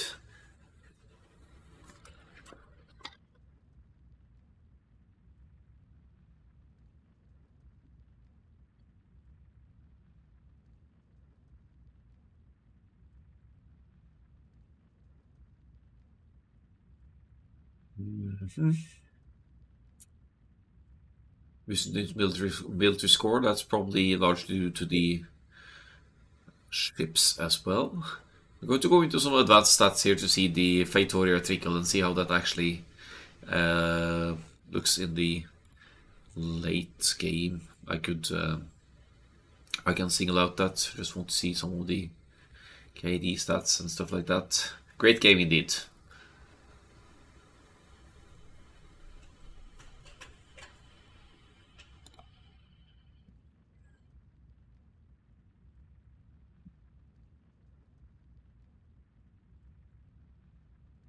Total villagers cost 319, left with 8 in the end. 0 for the Vikings, they actually got the last one as well. Maybe that was the GG actually, losing the last villager for the Vikings, essentially not able to...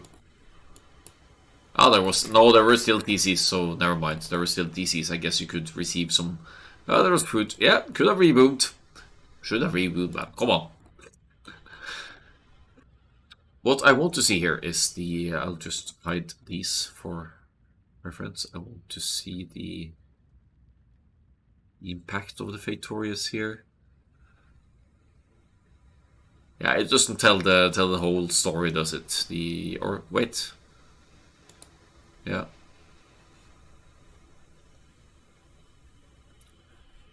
At least the resource income is it's up and down with the villagers working here, but once you added the Fatorius, it's way more consistent. I don't know why it keeps going up and down like that, because that could be just resource spending as well. Actually, the one with the most collected resources. Unsurprisingly so, with the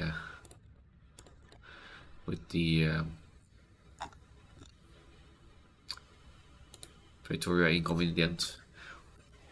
Did we get the trade stats? Well, I didn't see that. Trade profit. Actually higher for Trebuchets in the end. So it was inefficient for a long while, but eventually they got on top of things. Right, Bravro's home map, going to be an open one this time around. Let's just make sure to show the Belgians team winning the home map. Habub or Arabia next? First, going to cross out the Dravidians, Byzantines, and Portuguese. Massive tryhard seems they're winning the Team Islands game against the Sicilians, Italians, and Vikings, which are also tryhard tips for Team Islands, to be fair. Now, looking at an open map, Habub was the first pick, wasn't it? So, might see that next, in which case I expect to see Mongols, possibly Bulgarians, but Plebuchets seem more of a meta-focused gang, so I think Mongols, Burgundians, Vietnamese, perhaps? We'll see how they choose to play that one. We're going to, at the very least, we're going to Plebuchet's first home map, which is Arabia, in fact. Not Habub. We have a different selection of sims here. Not Mer for the Belgians, surprisingly enough, but then he's probably saving that for Habub.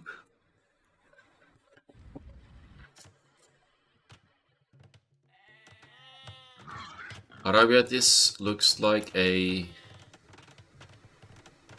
Yeah, it's the Nations Cup Arabia script, by the way. For those who wonder, it just says Arabia here. Oh, maybe... No! They're not using the map pack Arabia, it's just... Yeah. Anyway, doesn't matter. Arabia is Arabia. If nobody reacted to that, it has to be... Okay.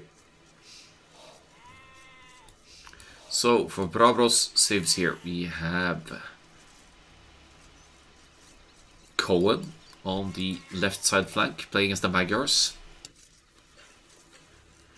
which is going to... It could be scouts, honestly. It could be double scouts working together with Berbers, or scouts archers from Magyars Britons to try and allow Berbers to go straight Castle Age, or fast Castle Age. But I'm thinking maybe double scouts here. Could be a little bit off meta, but efficient if it works, if you gain enough momentum. Red Clifford with the Berbers in the pocket will want to get to the Castle Age ahead of the opposing pocket, simply because Berbers have 15% cheaper cavalry in the Castle Age.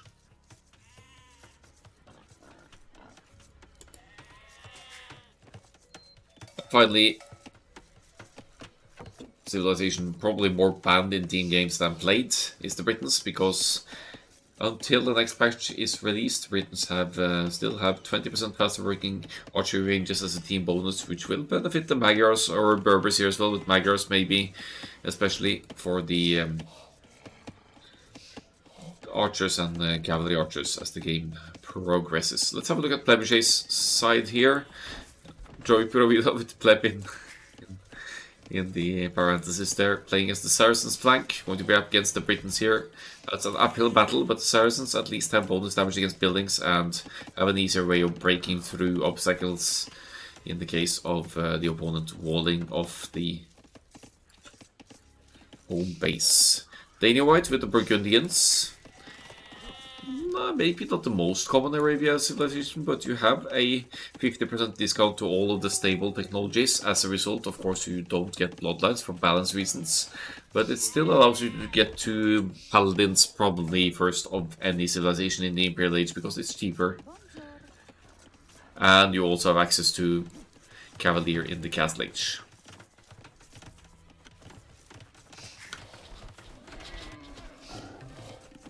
Finally, on the left side we have Stealth Arrows with the Tatars, so maybe a double scouts could have been an option here for Trebuchet's side as well. I do expect the flanks to play the archers for Trebuchets on both sides, so.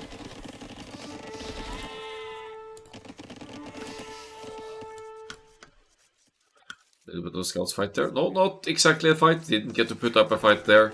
Just casually strolling into an enemy TC, and at least knows the location of the Magyars player now. Looks like they're all going up at like 90 and 20 pop, so fairly low populations here. Aggressive approach. These sheep are far away from home. I'm surprised nobody tried to lane them at this point. Let's have a look at the scouting progress of Brabros as well. Getting Loom there. Maybe I spoke too soon about the uptimes, but at least Feudal Age is on the way for MT Explore. 21 population. Straight archers here for the purple player.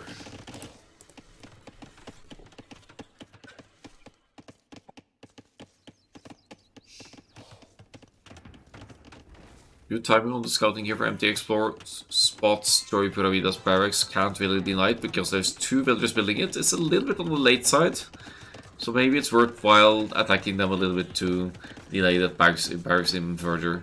Only 2 on gold for Joy Puravida. Almost looks like an infantry opening here with 20 pop men at arms. I don't think so. It's going to be the archers. Range, straight range. Possibly with some skirmishes mixed in with the Feudal Age in ahead of the Britons though. Joy Puravida will engage. Oh, you need the hill.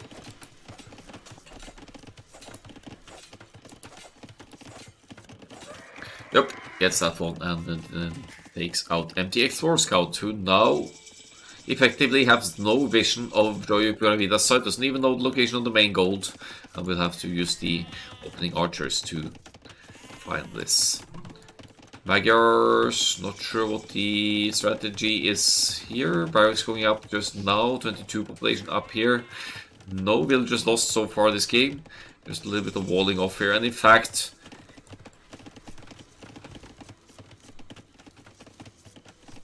will we see Red Clifford going right for the castle age here? The food count is high enough to warrant that, but also didn't collect any gold yet, so.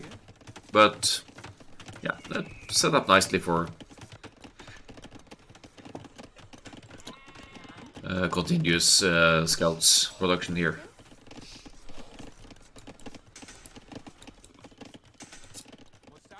It's double ranges for Joy Puravida. However, no market here for any early eco manipulation here that could help boost the first few numbers. Looks like it's housed as well, so that's maybe more of an issue for the production at this point.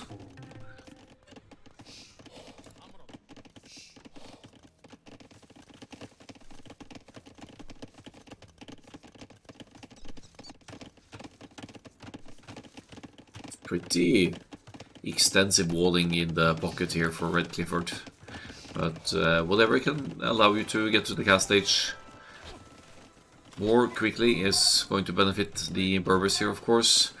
Britons running into similar numbers of Joy Puravida. Actually, there's one more for Joy Puravida, but he's lacking fletching, and MT Explorers Archers Micro is on point here. Gets 2 kills for free there. In fact, doesn't lose a single unit, or did lose 1 maybe, but yeah, still.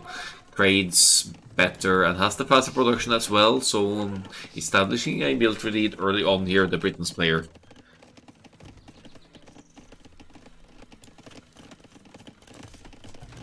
range in the back for the Magyars. I don't like that. There's two ranges.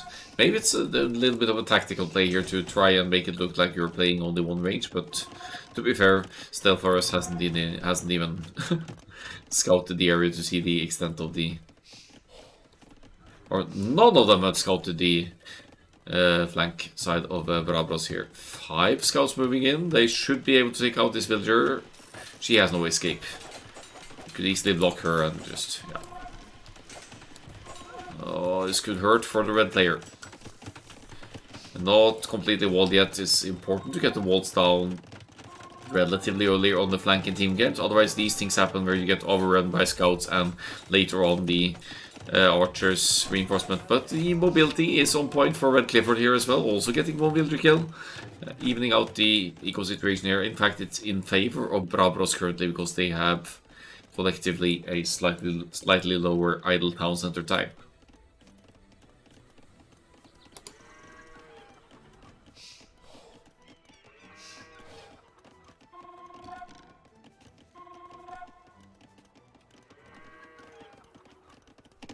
The bird movement up top here is this. Yeah, this is bad news for Pura Vida, isn't this? Only 5 archers. Fletching obviously in, no defense for either player, but massively outnumbered here because of the faster Britain's production.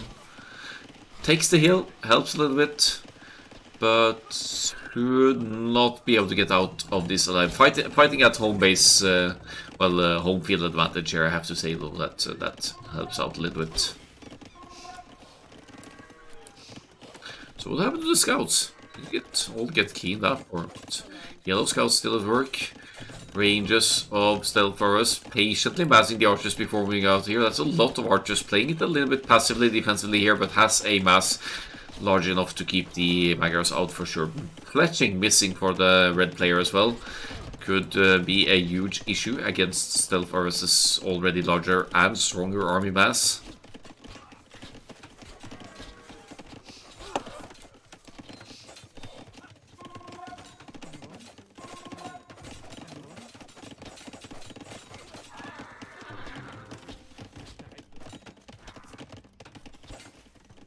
Ooh, some good pickups from the Neomite here with the mobility of the Burgundian scouts. Get some Britain's reinforcements taken down. Meant the Explorer only managing to take out 2 villagers, but has at least it's not positive, but it's also not too negative.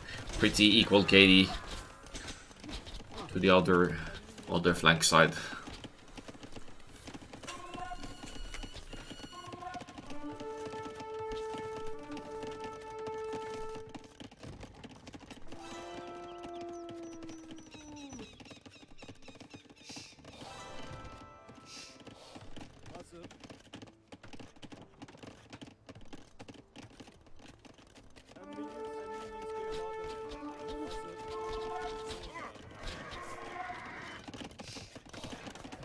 Yay, Saracens Market! Finally, going to be able to tweak some of the resources here as needed. Not really much to tweak currently. 4 villagers lost, 2 empty explorers, aggression and to the scouts probably, but still with an increasing number of archers here, could be able to break through and deal some proper damage.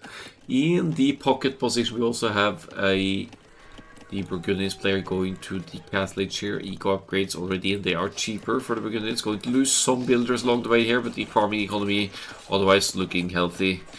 And going to see double stable early Cavalier here most likely. And all of the pocket army masses are now inside of the Neomite space. So while it's going to get idled for a little bit here, the loss is very minimal. 2 villagers going down there. Going to need a second stable, but that goes down inside of the base here. Could also consider to keep queuing some scouts here just to have a healthy army mass to upgrade once the Castellate kicks in. Keeps chasing those stray scouts now. Maybe split up this group to try and get a little bit of surround here. Could help out, but there they go. Britain's now back in the numbers lead here, unsurprisingly, with the faster production speed. 2 ranges, yes, for the both of them, but Britain's producing faster. Saracen's team mode is coming in handy here for stealth for us. We'll be able to break through, but with the castlage just clicked, we'll have to be a little bit careful with the numbers, and actually slightly outnumbered here by the Magyars as well, so best not to risk it.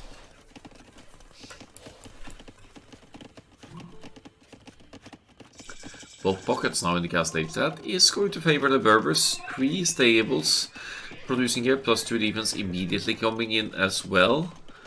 And given the Berbers discount and the extra stable compared to the Burgundians, admittedly researching Cavalier immediately, but that's not necessarily ideal here. Maybe you want to pump out some numbers first before going for the upgrades, because you're already up against a player civilization you know will be producing cheaper and hence very likely more. DC on the gold here, probably. And they're probably just telling each other, you got some idle army here, man. Go use it. Burgundians adding a town center as well. No more eco upgrades for the time being. Cavalier is in, however. So even without bloodlines, the Cavalier is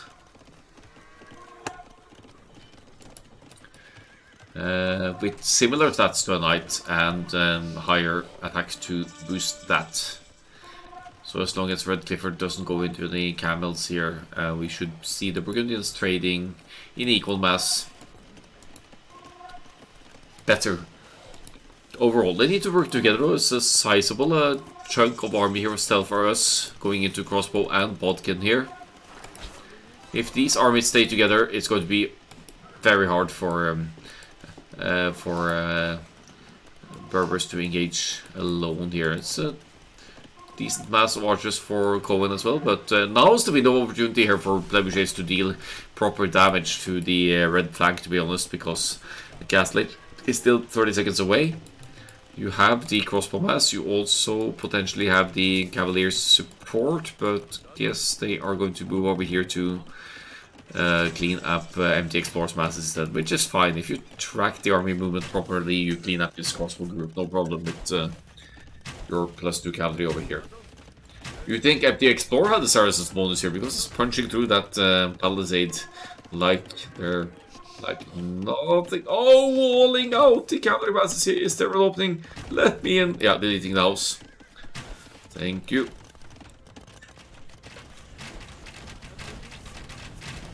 Saracen's bonus once again. We'll take out some production capabilities here, but there's a stable up now for the Magyars. Maybe we'll see an attack switch.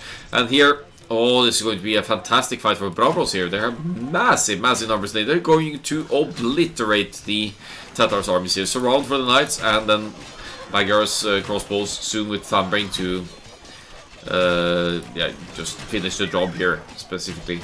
Berbers losing some knights, that's not even an issue at this point in the game.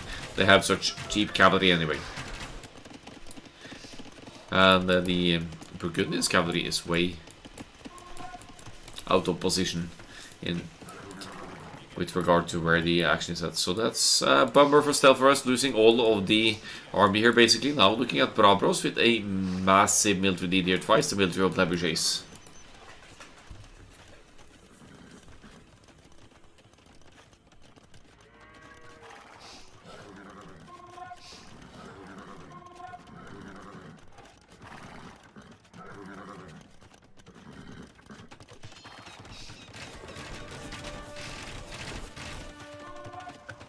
Huge army mass here, potentially going to do huge damage to stealth for us. Even the knights numbers with full upgrades could just dive the town center and take stealth for us out of the game. Will he be able to deny that town center? No.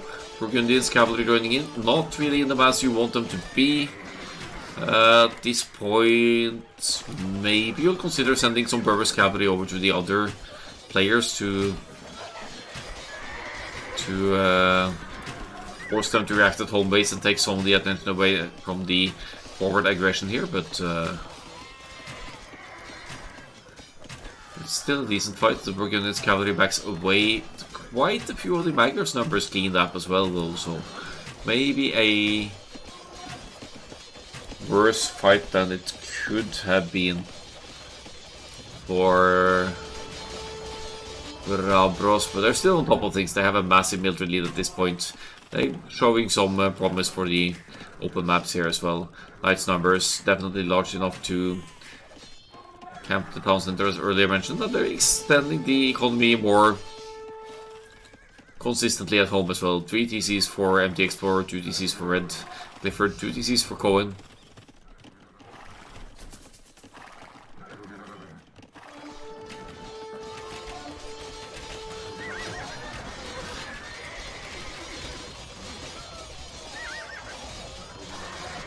I think, okay, they're both at full upgrades here. Maybe it's a more equal fight than you'd think. The Cavaliers are... Wait, there's more knights over here, so never mind. Berbers definitely getting this one done. MT Explorer pushing on the top side here on Joy Pura Vida's side as well. Taking out eco numbers. Massive eco lead now for Brabros. Even though they have higher idle TC time. They are killing so many villagers, it doesn't really matter. Trying to relocate here, but the villagers are fleeing away, so MT Explorer keep chasing that. Also has 5+3 range, so mangonel defense doesn't really matter. You'll just hit that one with your crossbows. Just make sure you don't get too close and don't get close to any obstacles, so that the mangonel can get the shot in.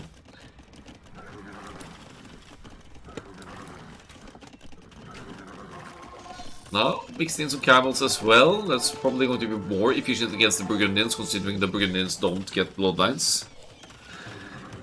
5 times the military size now for Bravros. They just need to close out this game. I would say just dive the TCs and take out as many villagers as possible here, maybe with this kind of army numbers domination. Alternatively, go focus on the pocket at home base. Use the mobility. It's still open here. You could send in the all of the Berbers Knights here and do massive damage to the Burgundians economy, which has been largely untouched, as the only player here haven't really lost any massive numbers. But you could keep focusing on the flank as well and just keep them incapacitated. Just look at the worker efficiency. It's very low for stealth for us currently.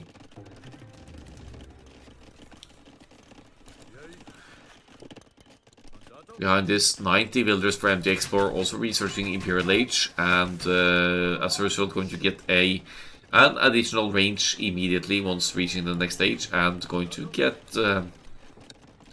access to Bracer and Arbalest as well, which is more than we can say about the Saracens. Far, far away from that transition.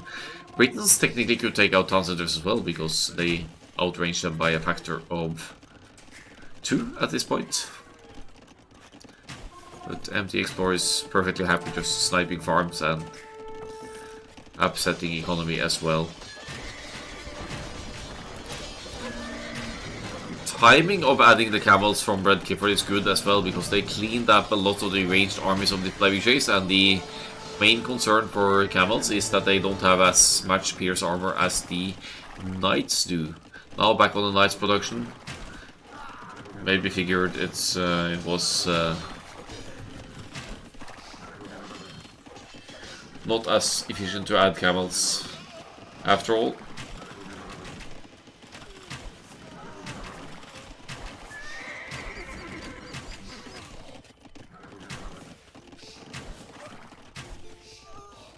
And even before the Imperial Age sets in for the Britons, Trebuchet having a look at the score, realize they're 2K score behind. Bravo's now up 2-1. We'll be going to Haboob next and see where that game takes us. But first, a look at the statistics for the KD ratio. Might be of interest here. MT Explorer, the MVP by it looks of it. They get the most kills at least, but the Berbers cavalry spam working out well for an Arabia pocket as well. You're sort of dependent upon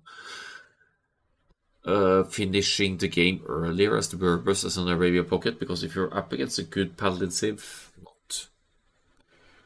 not disrespecting the Burgundians here, but a Bloodlines Paladin Civ like the Lithuanians, Huns, or Franks. Franks don't have Bloodlines, but they have more hit points. You'll just fall behind in the mid-late Imperial Age, where trade kicks in and you'll have constant flow of gold units. So Berbers, killing at this point in the game, it works very well. You could buy a significant advantage with the way Brabros played this, with the by far, yeah, not the earliest actually, but just half a minute away from Burgundians, perfectly acceptable. Triple stables to double stables, just dominated that production bit. Quite comparable uptimes here for the most of them. I do think Stealth Powers was a little bit too passive there. Did lose the crossbow mass needlessly. If they'd pushed together with the Burgundians cavalry armies at the point crossbow kicked in, that could have done tremendous damage to go inside, but that's easy to say as a neutral observer. Let's go back to the draft, cross out the civs, and find the next one. Berbers, Britons. Magyars think that one. Against the Burgundians, Saracens, and Tatars. Habub is next.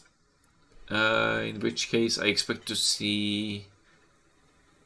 Wouldn't completely rule out double cavalry, but it's a sort of a close middle map, so I can see Turks working there, unless they want Turks for enclosed, which would also be a decent option.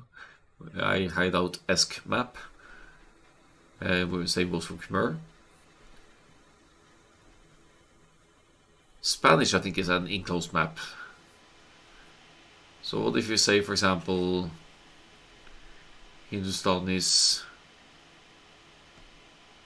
Malians, and actually Khmer for this one, because Khmer are so versatile. They have the archers into Arbalest, and they have the knights into cavalry as well. So Khmer, Malians, Hindustanis might be my guess for Habub, whereas Mongols is kind of a given. The hunt is, there's extra hunt, I think a little bit extra hunt.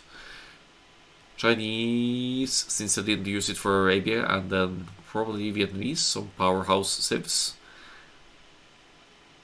Or maybe they'll use the Paladin pocket now for the hunts as well. Let's the next one. Game 4. Habub. Turks, Spanish, Malay, Mongols, Bulgarians, Malians. Yeah, didn't get a lot of those here, to be fair.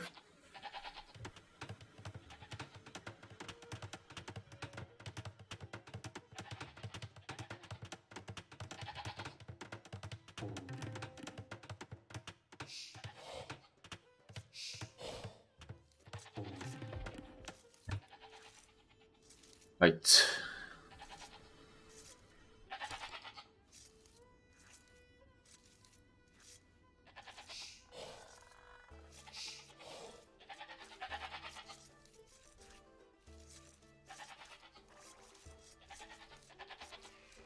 Danny White with the Malay here in the teal on the flank. Might go for an infantry opening, but more likely going to go for a straight archers, quick straight archers build with the fast uptime of the Malay. Just going to keep a little eye on the scouting here, because laming could happen. Bulgarian's pocket for Applejack should be able to manifest the map with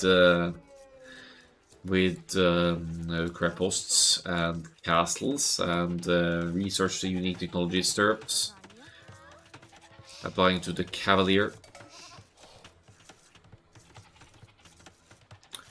And could also play infantry openings, but it's probably going to be the scouts in this case for the pocket position. But having access to Bagains, to Allen Swordsmen in the very late game for the Bulgarians could come in handy as a response to halberdier defense from the opponents as well. Joy Puravida with the Mongols here, going to benefit from the fact that there are elephants on this map, so that's probably why they picked Mongols. Elephants carry 60 more food than boars, but they still collect 40% faster, as it is wild. We're fine.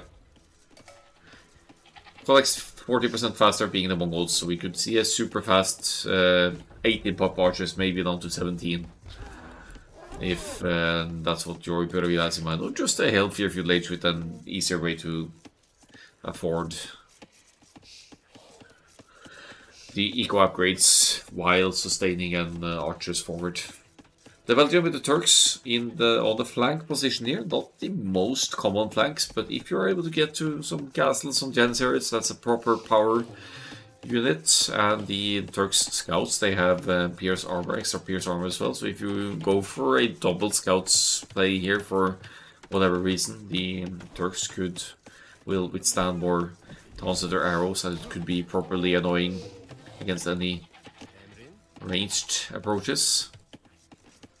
Robotic Pro in the pocket here as the Spanish Conquistadors comes to mind, but could also easily play scouts into Knights, Cavalier, Paladin. So we'll see where that brings us. And finally we have Cohen with the Malians here, which I don't really quite see how it fits in here. They have Arbalists, but they don't have Bracer. So pretty weak Arbalists. They have strong infantry, and they have one dead villager, as well as Robotic Pro, so full Titanic for Brabros in the opening here, but they've been proven good aggressive players throughout the series on these open maps, so they might be able to switch that back into their favor, even with a rough start like this. The elephants are dangerous. If you're in doubt of whether you can do it successfully without taking damage with the villager, maybe it's better to just get Loom, and rather than losing a villager, lose the resources that villager will have brought in, just lose the 25 seconds and fall a little bit behind in the population progress. So it's getting a bit late in the evening here. I'm going to keep an eye out, but very fast uptimes for most of the players here, to be honest. 2019, 17-18 here for Mongols and Bulgarians. Are we looking at the double scouts here? No, it's probably going to be the range for the Mongols, 2 on gold.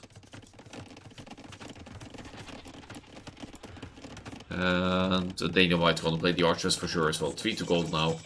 Straight double range archers by the looks of it. Joey Purovida trying to delay the barracks of the Belgian a little bit. Not going to really succeed that much with that. Robotic Pro also struggling with the, in addition to losing the villager, also losing precious villager working time with the little bit food disposition a little bit off here, but they're all headed towards the feudal age. Anything could happen. Good early engagement here for Plebuchase. Also trying to obstruct the... Oh! Somehow able to hit the villager through the palisade there. And significantly delaying the stable of the Belgian. Maybe it's going to be the Belgian and Cohen here trying to buy time for Robotic Pro to get to the Castle Age and Conquistadors, but 20 population, that's not going to get you straight to the Castle Age, is it? Maybe if you sell the stone, but if you want to play the Conquistadors, you can't sell the stone. You need the stone for the castle. Or you can, but it's going to take you longer to re-mine it. Plebuchase is definitely off to a much better start here. They already have an 8 villagers lead, and they should be establishing a significant military lead here as well.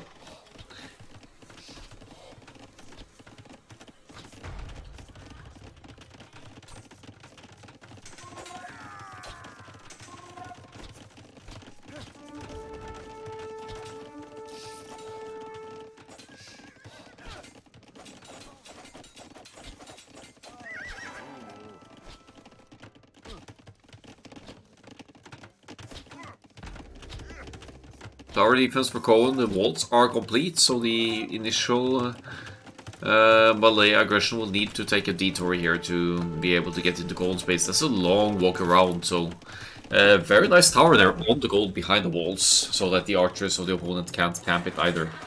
The scouts finding some damage here on the Belgian side, getting significantly idle here, losing 3 villagers as well.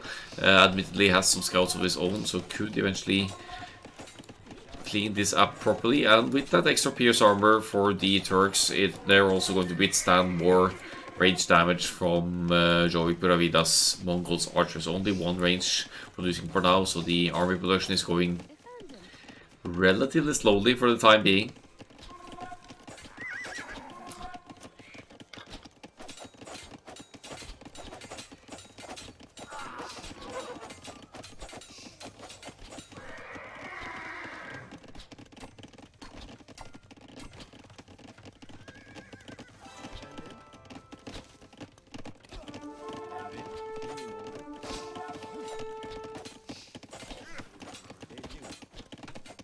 It's still, it is 17 to 8 military, it's 90 to 71 eco for Plebuchase. They're really off to a great start on their second home map here. Hungry for revenge. We may yet see a game 5. Looks like another villager kill as well. Just one hit away if Joey Puravida is aware.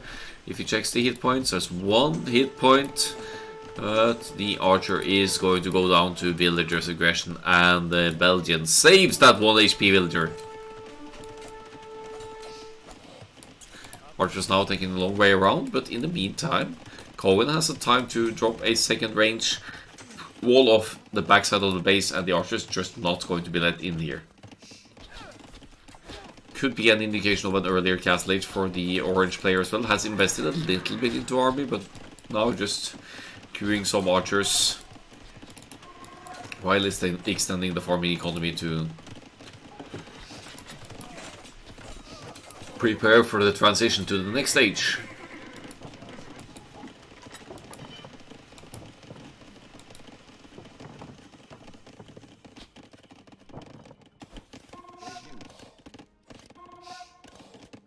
Looks like the Belgian is trying to find another so-called safe woodline. It's not quite going to be safe, but Joey Puravida is tracking it. Kinda looks like Town Watch might be in as well, is it? No. Just a quick... it's not in.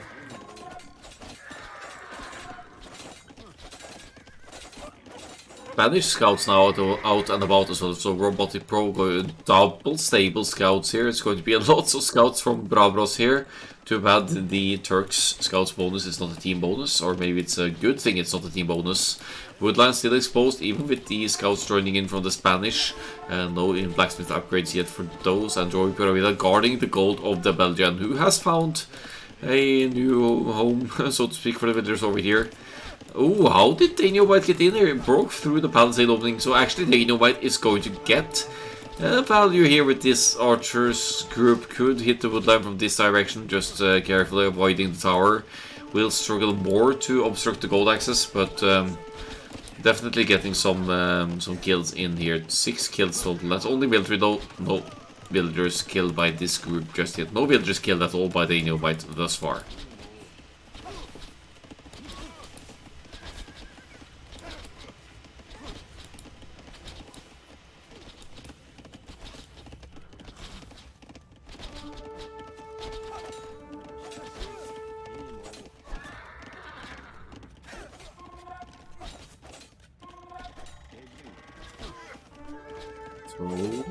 Spanish scouts chasing here. Looks like it's going to be a better trade for the Bulgarians and the Mongols yet. The KD well on the positive side for Plebuchase. Daniel White having the time of his life, where 9 to 1 KD managed to snag one villager there as well. Could just be patient and stay here and try to break through the house. Could get some more villagers, but maybe he doesn't see them. But another wave of archers joining from the backside now as well. 23 archers, and behind all this we also have the Castle Age on the way for the Mongols player, who will have access to crossbows and bodkin. There's the Castle Age kick for the Bulgarians' pocket as well. Total domination for Plebuchase on Haboob so far.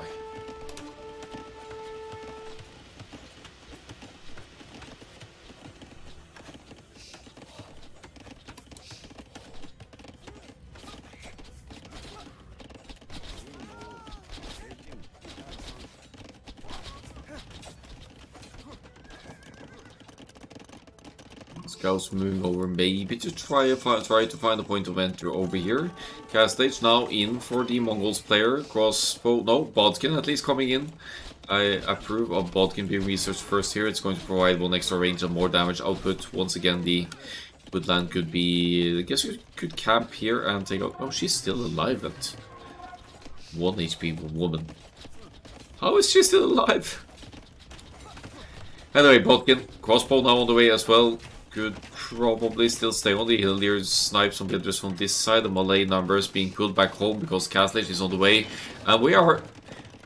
this feels oddly familiar. I've seen it on Haboob before. That one team is completely in Castle Age and the other team is full feudal age. And it may or may not have been a Bravos game I casted whether it happened on Haboob actually. But they're certainly falling behind. They're down to 1/3-ish of the military of the Trebuchets. Castle Age in for all of the Trebuchets team. And 26 villagers lead as well. Fantastic position here. We'll need some forward siege or something just to close this game out. I think the equal is just escalating. Scouting could be better along the edges just to check for these things. But I don't think it matters all that much. The GG well played is called. Feels like a map that Brabros have simply down prioritized a little bit. Maybe didn't want to spend their best civs on. Quick game for the 2-2 and we'll move into a 5th game on what is Brabros' last home map, Enclosed.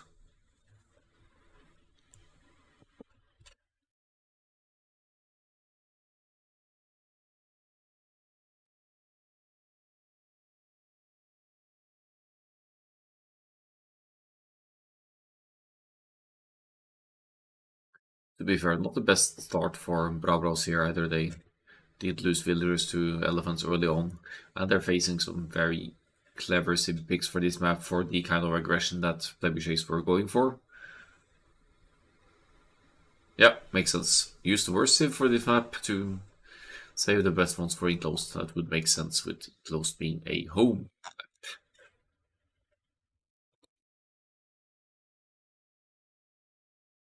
We'll go into the draft again for the overview anyway. Wallins, Darks, and Spanish. They're not going to be the worst civ anymore after the new buff. So maybe they'll increase their win rate significantly.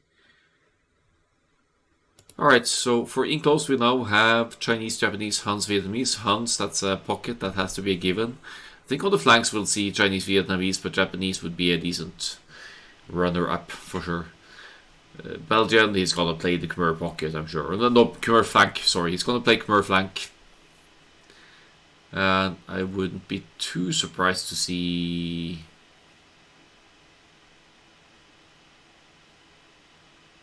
Frank's pocket and Celt's flank, but the Hindustanis will do just as well. Nice to have some camel access. Anyway, just let's not delay it and just dive right into it. They have one. Okay, it is Japanese. But it's the Belgian with the Khmer. He's good with the Khmer. Plays them frequently on both open and closed maps. Saw a heavy Scorpion masterpiece with Khmer. I don't know if that was the Belgian, but I definitely saw a heavy Scorpion masterpiece on a... That was Enclosed actually. Maybe we're going to see the same play here. Fast Castle Scorpion's domination for a very quick game, but then again, that I showed that on stream, so it might not be as good anymore. Once again, keeping a little eye on the scouting here, but just in case of any laming. But I don't think they're... Okay, maybe it's moving out for the lane, maybe to pick up some buffaloes at least. Oh. Profit. Oh, hungry for war, are we? As Red Clifford dives in, desperately tries to reclaim that poor water buffalo, but going to lose some HP in the process. Whoever gets the first hit gets a huge advantage in this scouts versus scout matchup. I guess you can't really lane the elephants. Gets it back actually. Moonbox his way back to the home base of Red Clifford, dancing around a little bit. Full 360 there as well. Nice. Good buffalo showing off for the stream.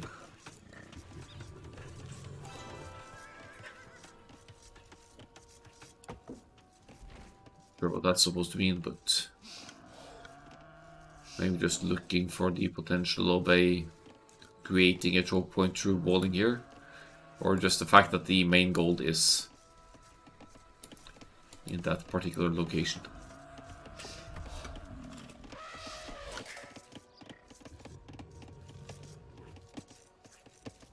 No villagers lost to elephants so far this game.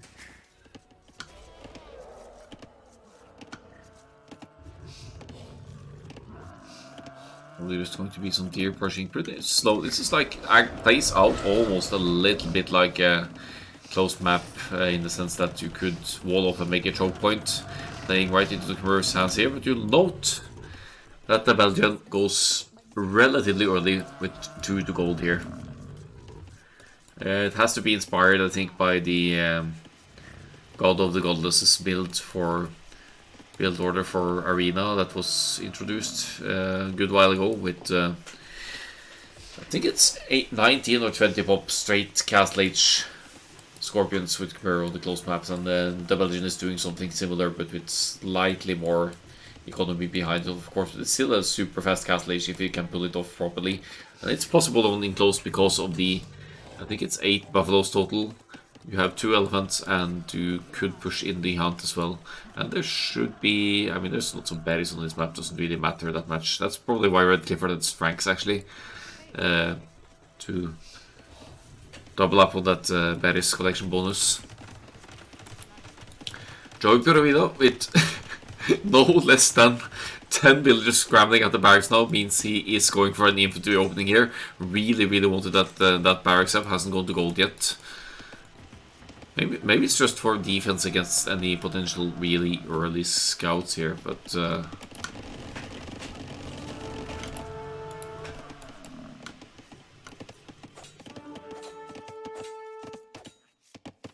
uh-oh, dangerous for Belgian scout. Doesn't want to lose that. That could be very handy for locating the resources and any potential expansion later.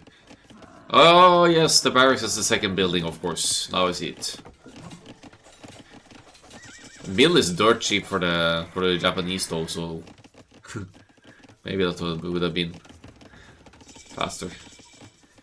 Few villagers are in, and the Belgian not quite with the gold there to go archers yet. Is he going straight archers here maybe, and not the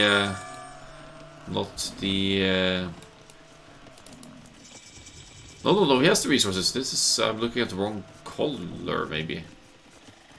Are the colors? That's that, what am I missing? Oh, yeah. No, that's orange, that's red. We're fine. Belgian going for a 20 pop Castle Age here. And going to go right into siege production, most likely. Or maybe it's the cavalry this time, because it's also putting some emphasis on the last reading good. Didn't want to miss my feudal timing by walking to gold. Yeah, I guess that makes sense. So 22 villagers now for Joey Puravido. Did pick up at 20, I think. Didn't queue any archers yet. So the build order seems a little bit off here. From the Franks, we have scouts joining in from the pocket. They are going to join whatever unit the Belgian brings into push here. Even a preemptive tower here on the gold. I like that. This is scouted the range of the Japanese, knows that archers might come, and he definitely can't afford to lose any villagers on the gold. Both houses here to siege, to garrison in as the Khmer can do, and a tower to keep the archers away as well. Frank's scouts harassing the right hand side for now. It's not Frank's pocket, by the way, it's Frank's flank Frank. Here's the Castle Age, and now Plebuchets must be sweating a little bit. That's a pretty darn decent 20 pop Castle Age for the Khmer. Only 17 seconds of idle time there, but what is that Castle Age going to bring? 2 villagers to drop the siege workshop. Yep, that's tight, but doable.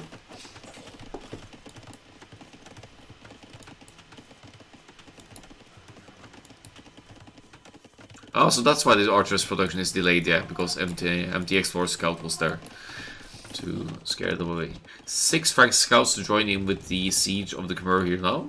Could be powerful. Spearman will not be doing much against... I mean, the Scorpions that are inevitably popping out will definitely clean up the Spearman here. It's not the best engagement ever for MT Explorer though, maybe a little bit of a miscommunication here, but the Franks... no, sorry, Hindustanis, sorry, Franks are the other side, Hindustanis, cheaper villagers should allow for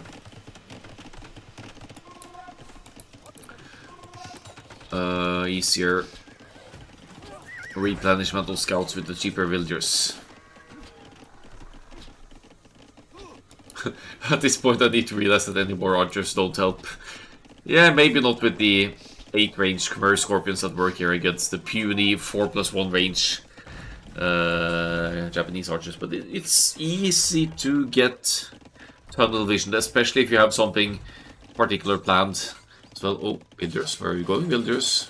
You should repair those Scorpions now, on going down actually, and that's something that the Belgian can't really afford here.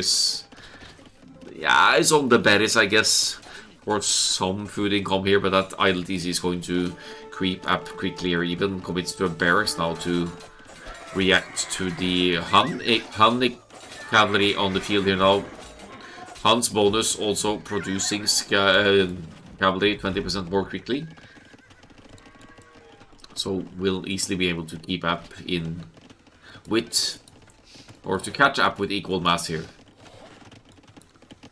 Military situation ahead for Trebuchets though, and Spearman in front here for Red Cliff Stealth for us makes it awkward for Red Clifford to engage here. It's double stable, so playing an extended fuel age here. Also preemptive tower on this gold, which should limit any archers' aggression impact. Clever walling in towards the TC as well. The archers will not be able to reach the wood income in the back of the base here.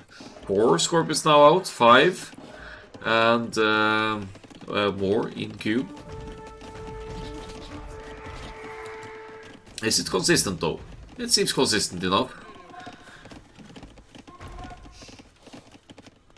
Joey Puravida definitely needs to stop making archers and prepare for a Castle Age transition instead. Has cheaper mills as the Japanese, so you could also, if you feel like you don't afford the farms, you could consider just moving away from gold, because the gold is there to click up. You could place a farm further away and try to just hide away from the aggression at hand to try to get to that next stage.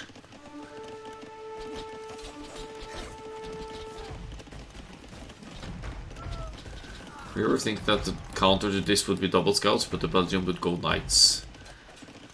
Yeah, it's still econ transition you need to make though, but it's true. Should be faster to get to double scouts than it would be for Belgium to get enough knights out to upset the numbers. Hans scouts doing work here though. Great scouts micro from Applejack. And I'm beginning to see why Belgium added the barracks as well, because some spearmen are sorely needed here.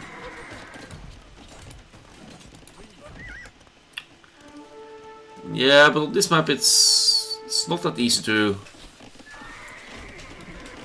keep anyone off gold either, because there's so many small patches of gold everywhere.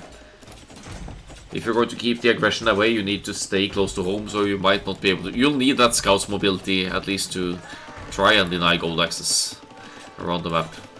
Scorpion mass not really reaching critical levels though, but Brabros now reverse situation of the Habub game here. We're going to see Brabros all in the Castle Age before Trebuchets here.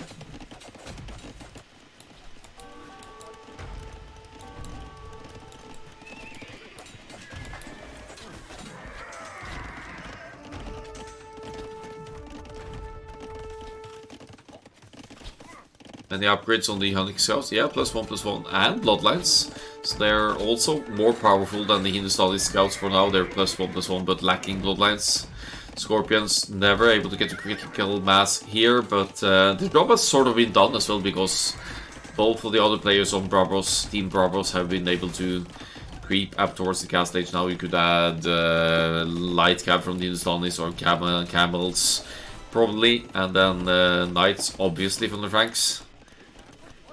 A little bit worried about this army mass, but it's double stables for Red Clifford and shouldn't have any huge issues producing units here. Might need to buy some food actually.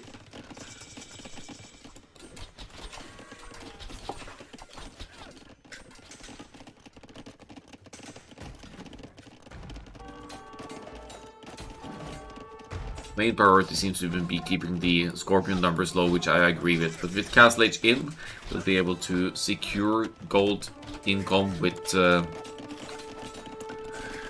town centers on the precious gold spots. Scorpions not really making a good throw here now. Lots of spearmen from the Japanese, but if you get enough of them out, you could use a scattered formation and still deal with small numbers of scorpions. So I think that kind of makes sense. Now with Castle Age on the way for Plebichates as well. Will this window be enough for Bravos to bring this game home? They're behind in the economy, especially, but maybe that will even out as the Plebichates are researching the Castle Ages, because there's a third town center for MT Explorer as well going into boom mode. While Red Clifford is playing double stable knights and has the +2 in already, but there are a little bit too many spearmen here. They're lacking upgrades. Actually, no, the knights can easily dive in now. That's a fight that Red Clifford should absolutely take, and just try to focus the spears to the best of his ability. He's a little bit scared to engage, but I don't think it's an issue. They're Feudal Age archers. They are Feudal Age spears with no upgrades just yet, +1 armor just now going in. It's going to hurt the knights, tickle the knights a little bit, but in the end you end up with a positive trade there for the Franks.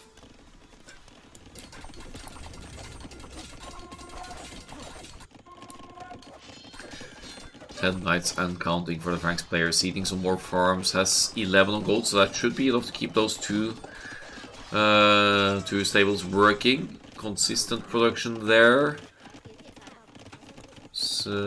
Two ranges for the Vietnamese player here. Gold. Maybe that should be towered or something. Some kind of, or maybe forward siege on this side as well to try and obstruct that gold income. I see some teal dots over here, but they're about to go down. So now MT Explorer can move over to this side again to help bring this back to a 2 versus 1 situation versus the Japanese. Second 1,000 for the Franks now as well. Let's see if Red Clifford can find a way in here. Doesn't seem to be any openings. Maybe we'll focus the blacksmith at this point to try and deny any upgrades. So just go running, bring around Rosie on the archer, on the military numbers here. And funnily enough, that is going to keep Stealth versus archers alive long enough to get to the crossbow bodkin upgrade. But this move I like. Moving over to find the very exposed farming economy of Applejack. Applejack only 3 knights, not nearly enough to deal with these Frank's army masses. Assuming Red Clifford engages here and just pass through. He might be heading for blue as well, which is also not a bad idea to turn it into a 3 versus 1 situation here.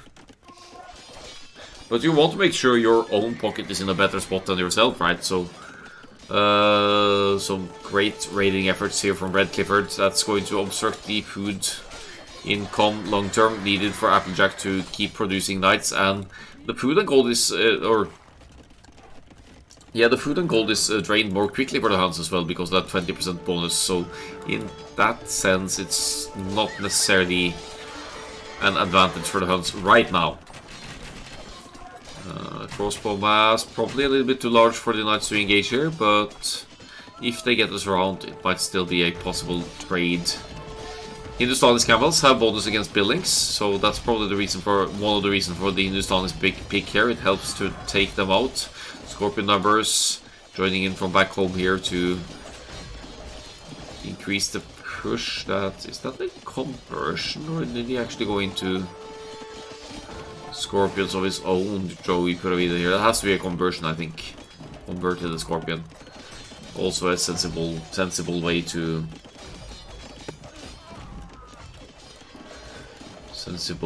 deal with Scorpions.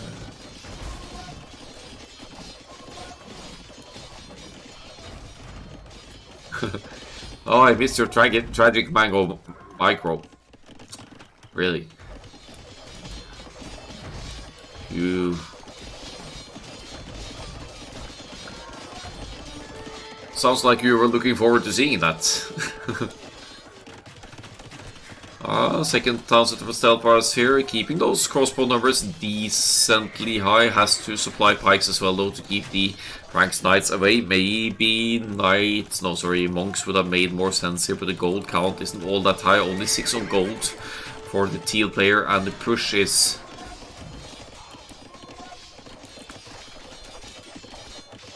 gaining more and more ground here. Top side. For Bravos, it's the camel numbers. 25 camels now for MT Explorer, 44 military to 21. Twice the military for the Bravos team here. Their economic situation is, without any argument at all, well better here because of all the eco kills they've made along the way. I didn't expect this. Well, maybe you'll need to expect the unexpected Emu Warrior.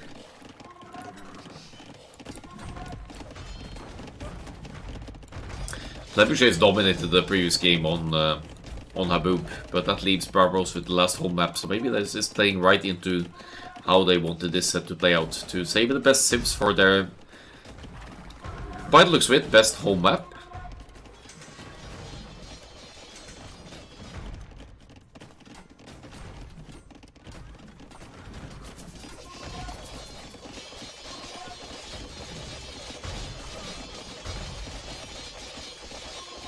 Production capabilities going down for the Japanese here. Not much progress on the Vietnamese side. Maybe it's time for Red Clifford to start thinking about castles and throwing axemen here against the pikeman investment of the Vietnamese player. The blacksmith upgrades are looking decent as well, but to be fair, Joey Puravida is about to be... Spoke too soon. The knights are at least dealing with some siege weapons over here, again diminishing the impact of the Belgians' push, but the town center goes down. That's the only town center of the Japanese civilization for now. Oh, wait, it's not. Take it out!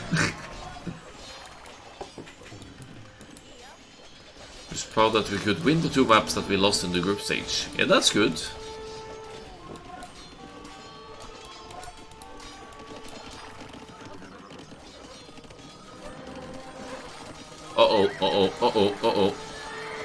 Not a great fight for the knights here. Crossbows over here as well. Lots of weakened knights here to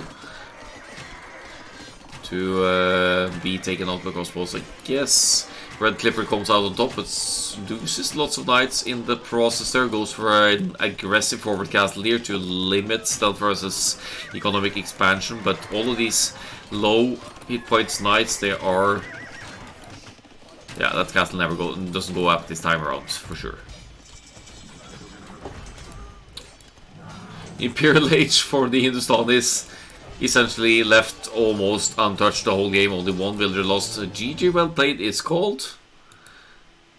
Barbaros taking the last game and turning it into a 3-2. So 1, then 2 wins for Barbaros, then a quick home map win for Plebichase, and finally the...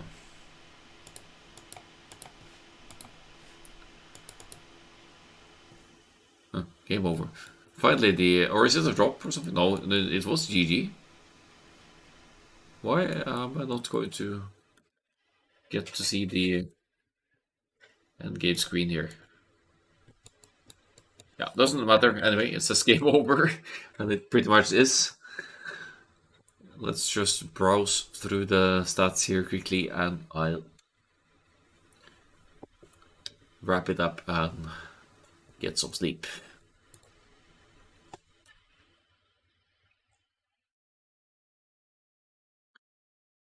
Highest military population by far here for the Vietnamese, had to supply lots of pikes, but that seemed to work out against the Franks, especially when the upgrades kicked in and all. Massive KD situation here though, economic situation well ahead as well, even for the Belgian, keeping up with the mid-eco player of the Lebuchay's team. That calculation timing though. How much idle time was that even? That's 12, 13. That's not much. It was 17 seconds, is that what I said? It's weird that 17 seconds of idle time is equivalent to 12-13, but could also be me starting the playback a little bit too late. This is CAD post. Game over. Don't know why it says that. Yeah, super fast gas late, working out for the Belgian again. I wonder if that will work. We know it works on higher levels, but I haven't really seen it in team games. Because it should be more easily punished with redemption wonks or FC Knights from an opposing pocket.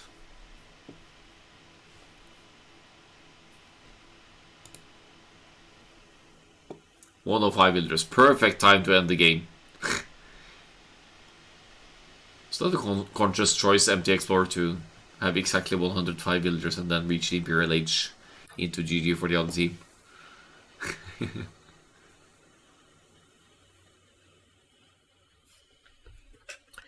Anyway, that's it for tonight. We can wrap up the Dream Team League. Actually, let's find the bracket.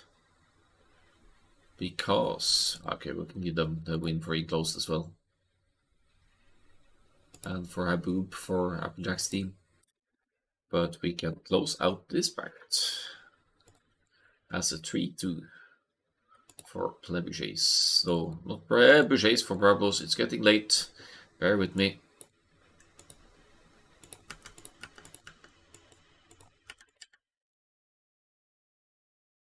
And there we have it.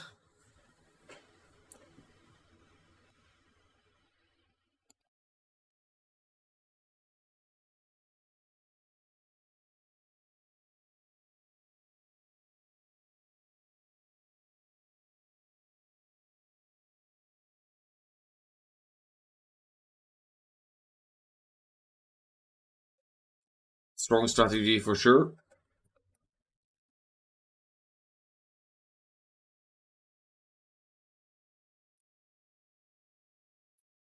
Right. Let's pass you along.